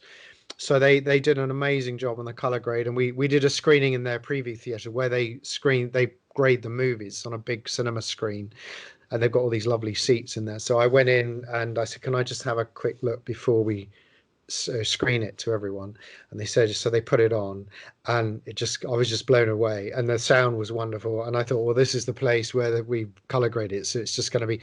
And I remember saying to everyone when they came, I said, we are absolutely spoiled now, because you'll never see it as good as this. It just looks stunning. And so it can look different. When I sit, if I was in everyone's homes while they were watching the Lossen, I'd be I want to be adjusting their TV or changing the sound. What can I do? And it's best that I don't go anywhere near it. Really. Yeah. So with the next film, then, yes. I mean, is there a bigger budget you're hoping for? I mean, I don't know how you raise the money for the first one. I presume it's a considerable amount to cover that. We need a bigger budget for it. So, but I hope people will see the potential of it. I think they will. And you might know a friend of mine, actually, Colin. Do you know Emma Dark at all? That Uh, name's very familiar. Yeah, yeah. Yeah, she does short films as well, and Mm. she's more kind of the horror genre. So Okay, she's made Salient -10, I think is her okay. I've heard recent her one. name before. Yes, yeah, Yeah, yeah. That's interesting. Yeah, just thought yeah. you sound like the kind of person that would be connected with her actually, and Okay, yeah. that's interesting. Yeah, and but I think going forward, we just need to go forward with those stories, and yeah. But what we're doing now is we're going to do a pay-per-view of the Lossen, Mm. because we thought, how are we going to get it? Because there's so many people say, well, we've had lots of screenings at festivals, and we've done some screenings in some Cineworlds, and there's so many people want to see it. So we thought, well, let's rather than do a blanket release to start, let's do a pay-per-view. So we're at the end of October. We're planning for the last week of October, going into Halloween. So I think you'll be able to watch it up and that week up until the 1st of November. So basically, you can buy a ticket, and we don't know how much it will be, but it's not going to be expensive. But you can buy a ticket, and basically you'll get access to watch it during that week. So How do people find out about that? How do they go to the Lossen website? Or? yes, they can. So they can go to www.thelossen.com. So it's LOSSEN.com, and all the information is there. I think the player will actually be on the website as well, so you'll be able to access it through the Lossen website, or you'll be able to access it through a link. So I think you'll get the link when you buy the ticket. So it's a great way of doing that, and we're also hopefully planning to do a live Q&A on Facebook on Halloween, so people can ask questions about the film, and so hopefully that will broaden the reach of the film initially, and we'll see what kind of response we get. So fingers crossed with that. Yeah. So would it be people ask the actors that took part in the film a Q&A on Facebook? Yeah, we might be able to, if we can technically, we might be able to do it like this. We might be able to get some of the actors to be part of it. Yeah. So yeah, I think I'm sure we'll be able to do that. And I think people are interested in the story behind the film and how we made it. And And and when you do this sort of thing, and you submit it to these film festivals like in America and yeah. wherever, how do you do that? I mean, someone says, look, the only way you're going to get this film seen is put it through a film festival. A lot of people see it, then deals are made. Is that the procedure? Yeah, well, what you do is basically there's a website called Film Freeway, and you just join that. You set the film up as a project on there, and you put a preview copy up, which is only available to festival directors and people who will review the film. So that's on there. You can put all kinds of information up, photo stills from the film, and then effectively you pay a fee to enter the film. So and then you wait to see if they've selected you or not. So but we of all the festivals we entered, we had a 50% acceptance rate, which I think from people have told me is actually is pretty high. So and in fact one day I had this idea. I'd entered a festival in two festivals in New Mexico, and I had this idea in my head that no, one in Utah and two in New Mexico. And I had this idea that I was going to go to all three festivals.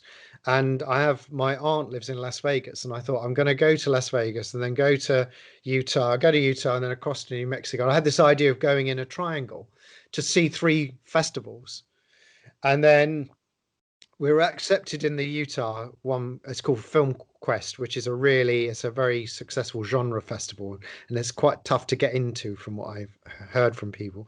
So we were nominated for 2 awards there. We didn't win anything, but then the 2 festivals in New Mexico, one we were rejected from. So I thought, oh well, my 3 festivals are not going to happen.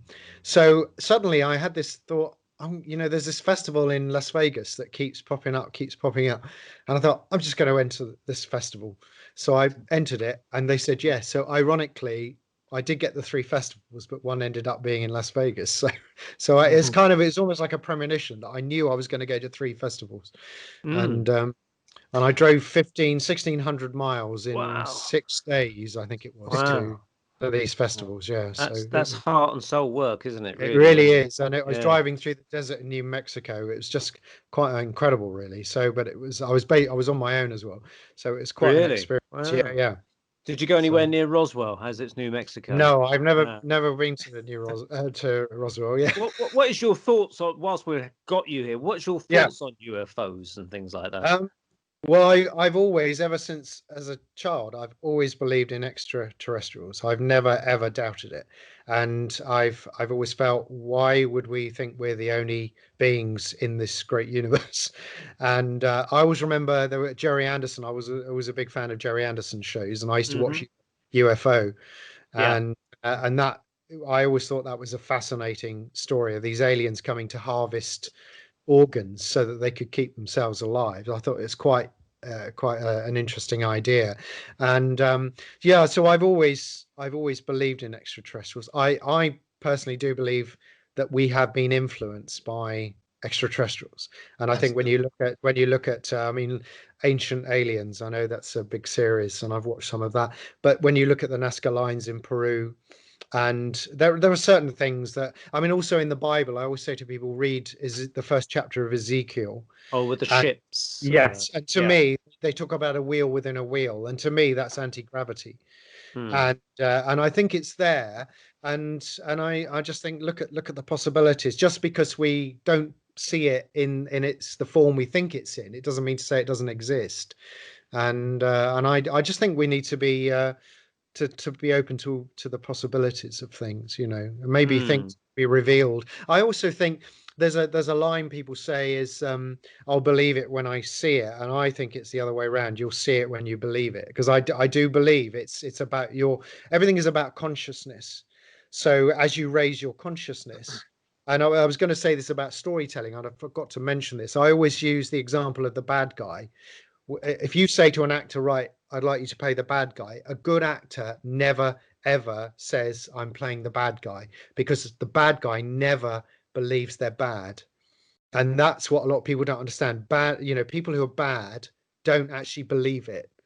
So that's the concept, so you might see people doing all kinds of terrible things, and if you look at it from your own moral compass, of course you'd never do that. But from their perspective, they don't sit there and think, oh, this is bad, because if they thought that, they wouldn't do it. So in terms of a character, when you think of actors, to be, acting is all about being truthful. So a good actor plays the part to its ultimate truth. So that means they're not playing the bad guy. And I always remember seeing behind the scenes of Meryl Streep playing the mother in Manchurian Candidate. I don't know if you've ever seen the remake. She's absolutely incredible, and she talks about it. She never ever said, I don't see her as the bad guy, and she explained why this mother thought she was doing the best for her son and for the people, and that was her view of what she thought she was doing. So I think that's quite an important thing to know, is that people who we perceive as bad, they don't think that themselves. So it's subjective, isn't it? I suppose it is totally subjective. Yeah, I can back you up on the whole kind of you create your own reality thing. Yeah. In that, have you heard of the Ancient Ram Inn in Gloucestershire? No, I haven't. No. Okay, so this is a very, very old pub, very old inn. It's got a history of witchcraft and devil worship, and it's like a really energetically very, very negative place, hugely haunted. And this is a place where there were some doctors and nurses that did a sleepover, like for a charity thing to raise money, haunted house sleepover. They were so scared by it, they were kind of like they didn't last the night and just fled, basically. Wow. However, I know a guy who's on the kind of like the London paranormal network, basically, who's a skeptic. He's a complete skeptic. He's a nice guy, Scottish chap. And he did an overnight thing in the Ancient Ram Inn. I don't know how he got in, because it's very difficult to actually get a place there, but maybe he was doing a book on it or something, because I know he writes books on paranormal stuff. But he said it was, quote, one of the best sleeps he's ever had. Wow. Yeah, and I was just like, really? This is a place with devil worship. This is a place where people have seen dark shadows, where they've been kind of like prodded and poked and got scratch marks on them. And he has the best night of it, best sleep of his life in there. It's just Maybe Well, likes that- getting scratched. Yeah.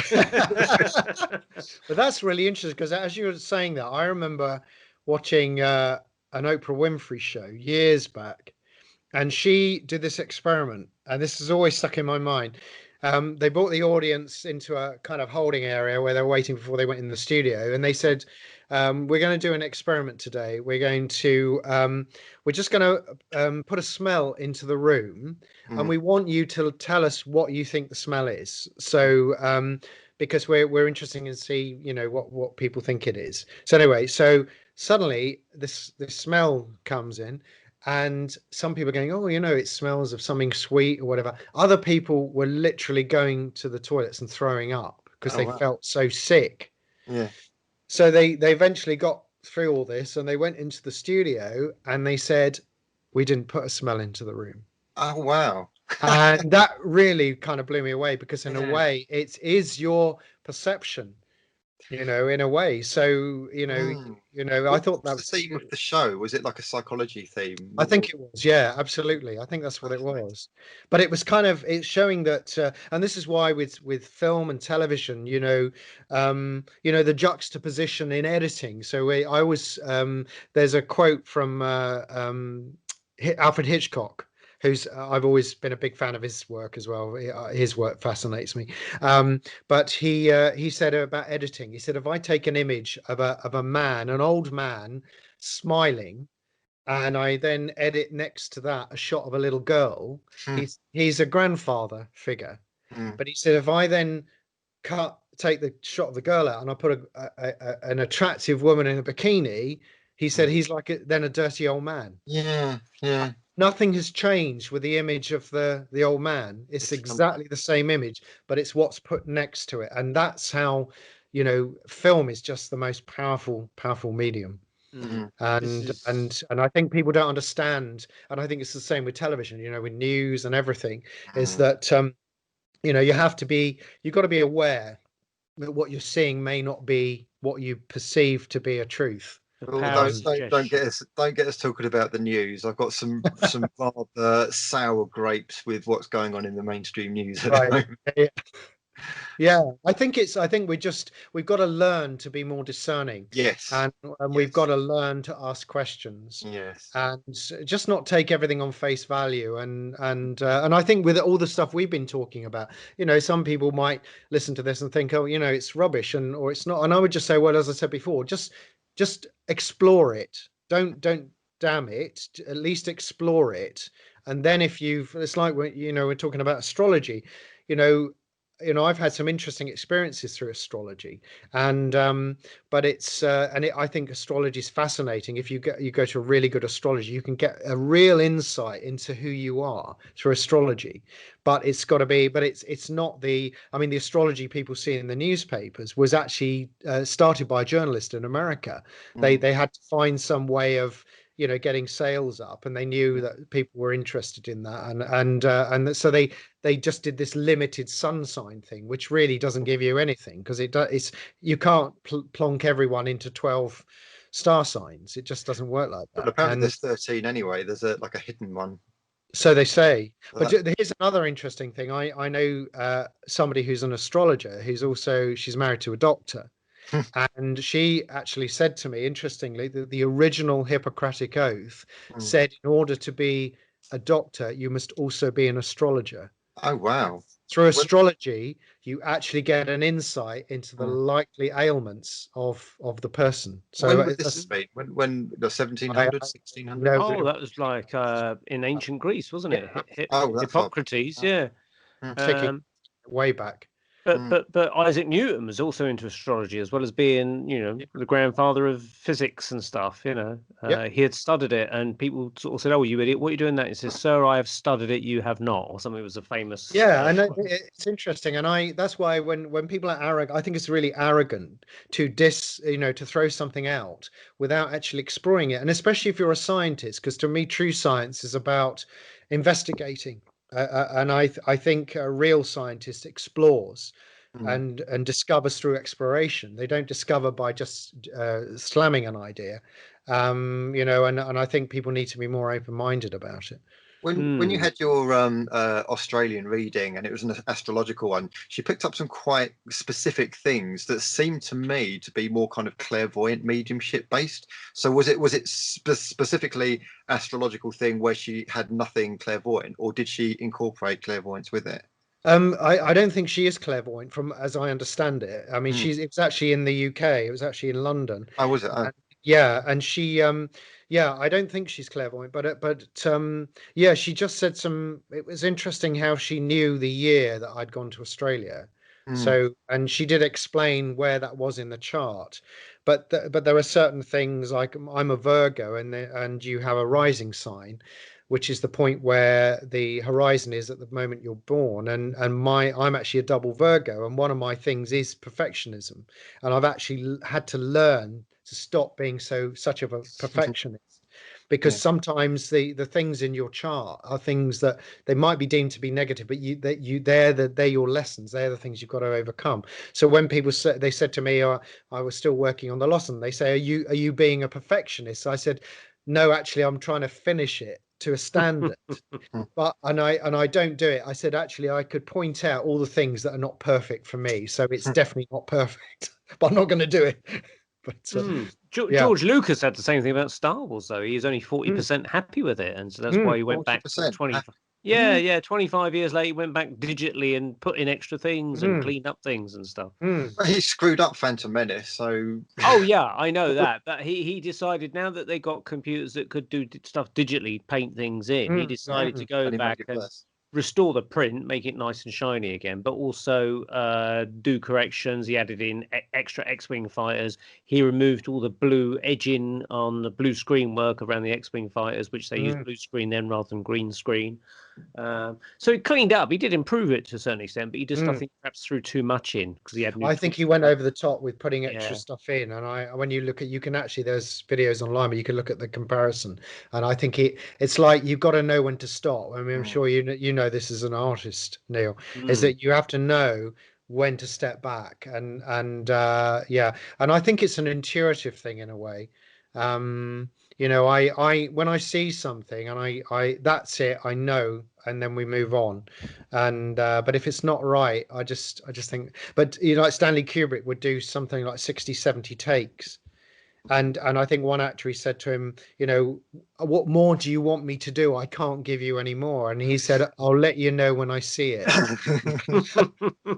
But you just, what do you do? I think that level of perfection is counterproductive, because the actors will start getting bored, they'll start getting malaise. Yeah, absolutely. As you say, Harvey Keitel walked. So, it's tough, and it's tough for actors, and I think I really enjoy working with actors, and I admire it's a real gift to really act properly, and to see the process they go through. Because when we shot the Lossen with Sean, Linda, and Albert, who played the three leads in it, their first day was shooting the ending of the film, and they went straight into a really emotional moments, and they just hit it. And we'd done a kind of read through and a rehearsal, and we talked about it, and I'd given them insights and how I would see things. But when it was happening, I thought, these people, they've been through this journey on a personal level, and I can see how they respond. I mean, there's a moment when Linda Marlowe something is revealed to her, and the way she looks across to another character, her eyes, I just thought, she just gets this 100%. Why did you film the end scene at the very beginning? Because we had 6 days to shoot the film, and we ended up doing 4 night shoots. So we ended up starting with day shoots. So we did exteriors and then an interior, and then we were in a studio in London, in Battersea, where we needed a white room. So we went into what's called an infinity cove, and it's kind of it's like a curve all the way around you, apart from behind you. And so we shot through the day, and then basically that it's scheduled that the way it worked out going into London, it was easier to start the way we did with the exteriors at the location. and then do London on the second day. So it was purely to do with day going into night. So then we had almost a 24-hour break before we went into the vigorous night scenes. And but I tell you, the weirdest thing being in a white room, because they say this, if you the way to make a human go insane is to put them in a white room, because there's no reference. You have no external reference to yourself in a white room. So they always say if you put a black dot on the wall if you're in a white room, you can actually get an idea. I'm bigger than the dot, and I'm this far away. So you refer to yourself from the external. But if you don't have anything outside yourself, unless you can go inward and find that within yourself, if you externalize all the time, you go mad. And I remember going into the studio, and I remember walking to the back of the studio, and it curves. And as I was going back, it started going like a fog. And I actually had to go like this to think, am I going to hit the wall? This is the most amazing thing. For an hour, I actually lost my mind I actually didn't know what we were doing. And there was a lot of work going on setting stuff up. And I thought, I'm going insane. I'm going mad here. And I don't know what I can't think. And I'm usually very sharp.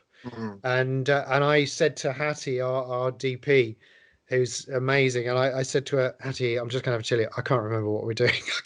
I can't. And she said, right, let's sit down. And we sat down and we went through the whole thing. And I thought, yeah, and it gradually came back to me, but it's never happened to me. And I really believe it's because we were in that white room. It's almost like snow blindness or something. Yeah, totally. Yeah, it's almost like you're mesmerized by it. So I understand when people say they go into solitary confinement, it's kind of torture in a way. If you were stuck in a white room with nothing in there, that would send you insane unless you can go inward.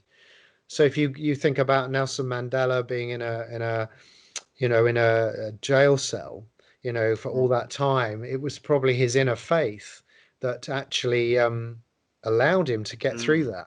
Now, the white room where you shot is where you talked about earlier. You got some key scenes there, which is presumably come an afterlife existence of sorts. Yeah. And characters have got to reflect on what they've done in their life. Can you talk a little bit about that? Exactly. Yeah. Well, the film, they do go into this white room, which is kind of infinity. So you all you see is white, and in that moment is when the actual dream is revealed to Sylvia, and it's quite shocking to her when she realizes what the dream is and the connection of the whole story to that dream. And so it is in that moment where it's revealed to her, and in a way, watching the film, it does end on a very positive moment, with her. So there's kind of like almost like there is a payoff at the end. And in a way, is that what you get in an afterlife? Is it the afterlife? And and in a way, that's how I see it. Going off in a slightly crazy direction and a paranormal direction, and I'm going to ask Neil as well. Have you guys heard of actual cases of people seeing Grim Reapers? Because I can say that I've heard of this. Okay. Have you come across this? No, I'll tell you, I mean, before we get to your Green Reapers, I know that there's been studies done by Raymond Moody, who did afterlife near-death experiences, and other people. And I think, I forget the guy now, he's a epilepsy guy, but he also studies afterlife stuff as well. And he says that, in the Western society where we are, we die, if you like, we go through a tunnel. This is our near-death experience, and we go through a tunnel.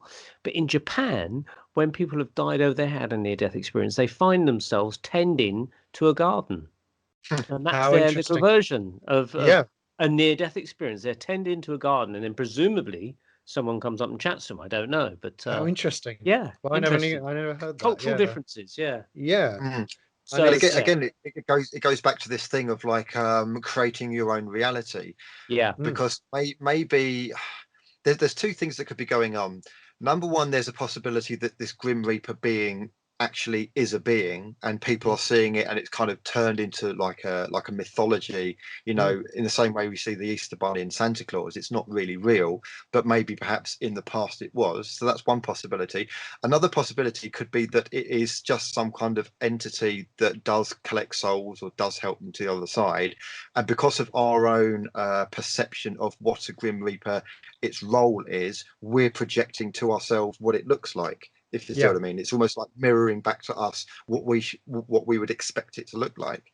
That's interesting, because interestingly, with the film, you know, it starts with the Grim Reaper walking up the path, and it's quite freaky. I mean, we had a stilt walker, and I think she's amazing, Stacey. She's 5'3", I think, but she was Big we got her ideas. up to 8 feet with this thing, Yeah. and she looked amazing, and it looked incredible. But people, you know, have seen the trailer, and of course we don't want to give too much away of the story in the trailer, but some people say, oh no, it's not a horror film, and people are quite freaked by the opening of the film. It's very spooky, and I always say to people, don't be freaked by it, because the door's going to open to something else. So it's not what you think it is. But I think it is people projecting. And interestingly, on the poster of the film, which you can see on the website, we have the Grim Reaper on there, the beautiful poster. And I remember showing some people, opened it up, and there were two women,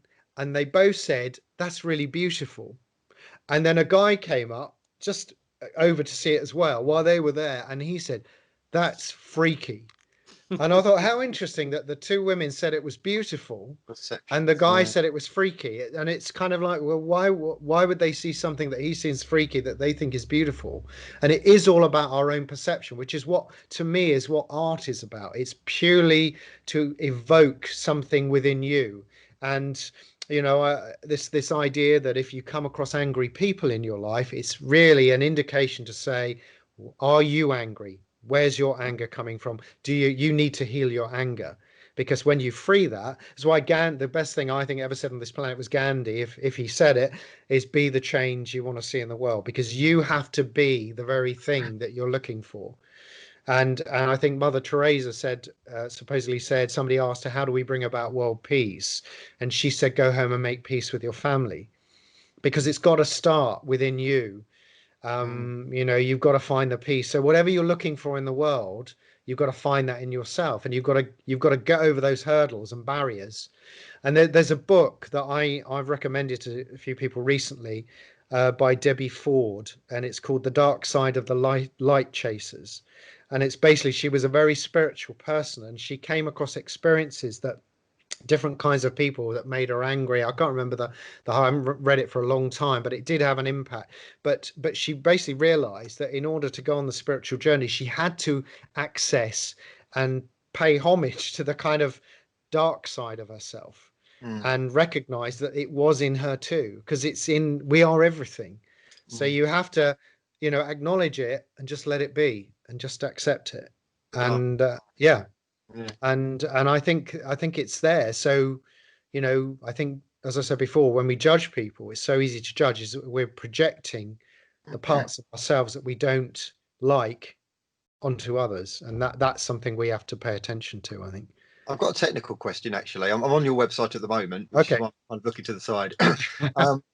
Comparing the poster with the YouTube clip, or the YouTube still there, I've always wondered this. Is the poster a completely start from scratch re-rendering illustration, or is it photographs with kind of like filters added and manipulations with that? I've always wondered. It's the latter. Actually, that is a still from the film. So it's actually the still you're seeing, because it was shot on very high resolution, a very high imaging camera. We were able to take the image from the film, and then it was Marjolaine Lebrasseur and Pratik Matter. They did the final rendering of the poster, and they did the most. So they put some light into it, and they really did an amazing job on it. So, but Pratik, he did the design for the Lossen title. So it's I like the But, typeface. What's the spooky typeface? It's Casablanca Antique. Casablanca We'll be using Antique. that now. Okay, yes, there you go. It's a like great typeface. I kind of Yeah. wanted it to look old and you know, Yeah. so I really like the but orbs flying as well, like in the yeah. background. And they're Yeah. actually on the poster. They are actually orbs that we used in the visual effects. Yeah. So we took those. So I kind of it's interesting because I you know, some people think it's a horror film, and I think that sometimes things are hidden in plain sight. And I would say, you know, because the title, the strapline for the film is "Beneath every nightmare lies a dream," Mm. and it's really saying that, you know, it's not as scary as you think it is. And I always think of the Wizard of Oz. You know, ultimately when the curtains pull back, Mm. it's just a man behind there with levers. So Yeah. the thing we fear the most is not what we think it is, and I think fear stops us from being who we are. So we've Mm. got to overcome our fears, and you know, it's tough, but I think we need to. Mm. Um, but there's one thing, if you don't mind me just Sure. saying that age. I always think people get hung up on age, and that people make judgments of people at a certain age. You know, you get to this age and you're that, and we put people into boxes according to age. And I always think if somebody is not meant to do the thing that they're meant to do until they're 86, then we can't write them off because they're in their 80s. We have to honor that they may be on their journey still to find and do the thing they're meant to do, and it maybe just want something very small or whatever. And I don't like the idea of the word retirement. I think people bandy this idea of retiring, you know, and you get people in their 50s saying, right, I'm retiring, and basically what they really want to say is, I hate my job. I can get some money so I don't have to keep doing that every day. So because I think there's somebody once said that work is the action of the heart, and I think work in its truest form is a beautiful thing, that we should find our passion, whatever it is, whether it's gardening or anything, and follow that. And I know it's not always easy, so I get that, but I don't like this idea of labeling people with an age. And I always remember somebody saying to me once, "How can I ask you how old you are?" And my mouth just opened, and I said, "How qualified are you to know?" And and they said, "Well, what do you mean?" I said, "Well, if I tell you my age, are you going to sit me in this box or that box? And you know, you're going to make a sort of generalized statement of me or vision of me because of an age?" And I mean, Linda Marlowe, and Linda, no, she'll quite happily say this because she just turned 80 in July. She's the lead in our film. She is currently doing the trapeze for a show that she's going to do in London next year. She did a show called No Fear when she was 62, and she said, I want to redo it when I'm 80. And I saw her recently, and I said, how's the trapeze going? She said, it's going great. And the trapeze artist that's training her said she's very good at it, and she's 80. Linda's somebody who's really out there doing her thing, and that's one. So, you know, Brilliant. don't be held back by age. Brilliant. Okay, well, on that note, we'll have to say thank you very much to you, Colin Skevington, producer, writer, director of the Lossen and other Lossen films to come. We hope. Yep, we're looking forward to those hopefully. as well. So if you can just give people your website address, Colin, so they could check you out, and also you got your pay-per-view if you want to repeat those details for that as well. Absolutely. Yeah, thank you. Yeah, so you can watch the film the last week of October. We're doing a pay-per-view. You can buy a ticket online, and it will give you a chance to watch the film online. So if you go to www.thelossen.com, you'll see everything about the film there. You see the trailer, and you see where you can get tickets. So and also all the social medias there. So you know, please like the Lossen page on Facebook, and you know, follow us on Twitter and Instagram. So that would be great.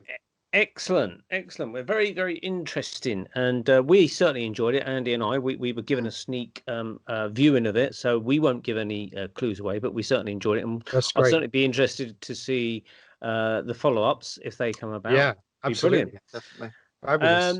Okay, thank you once again, Colin, and we wish you well with your future Thanks. projects. And if you need any travel tips for India, give me a shout. I will. Thank you. Thanks, Neil. Thanks, right. Andy. It's been real pleasure. Thank you. Cheers. Thank you. Okay, thank you everybody for watching. We are the Paranormal Peep Show on the Paranormal UK Radio Network, and we'll see you next month. Take care.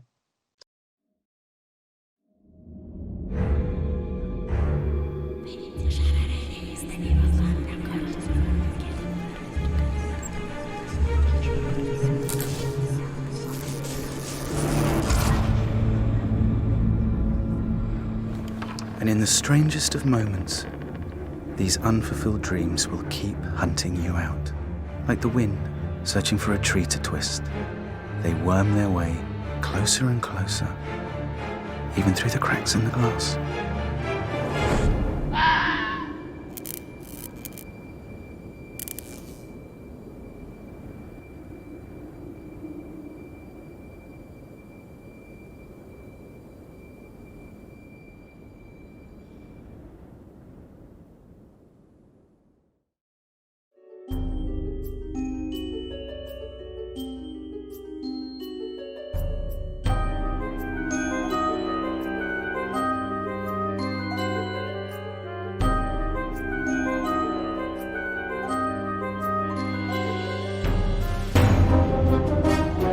Thank you.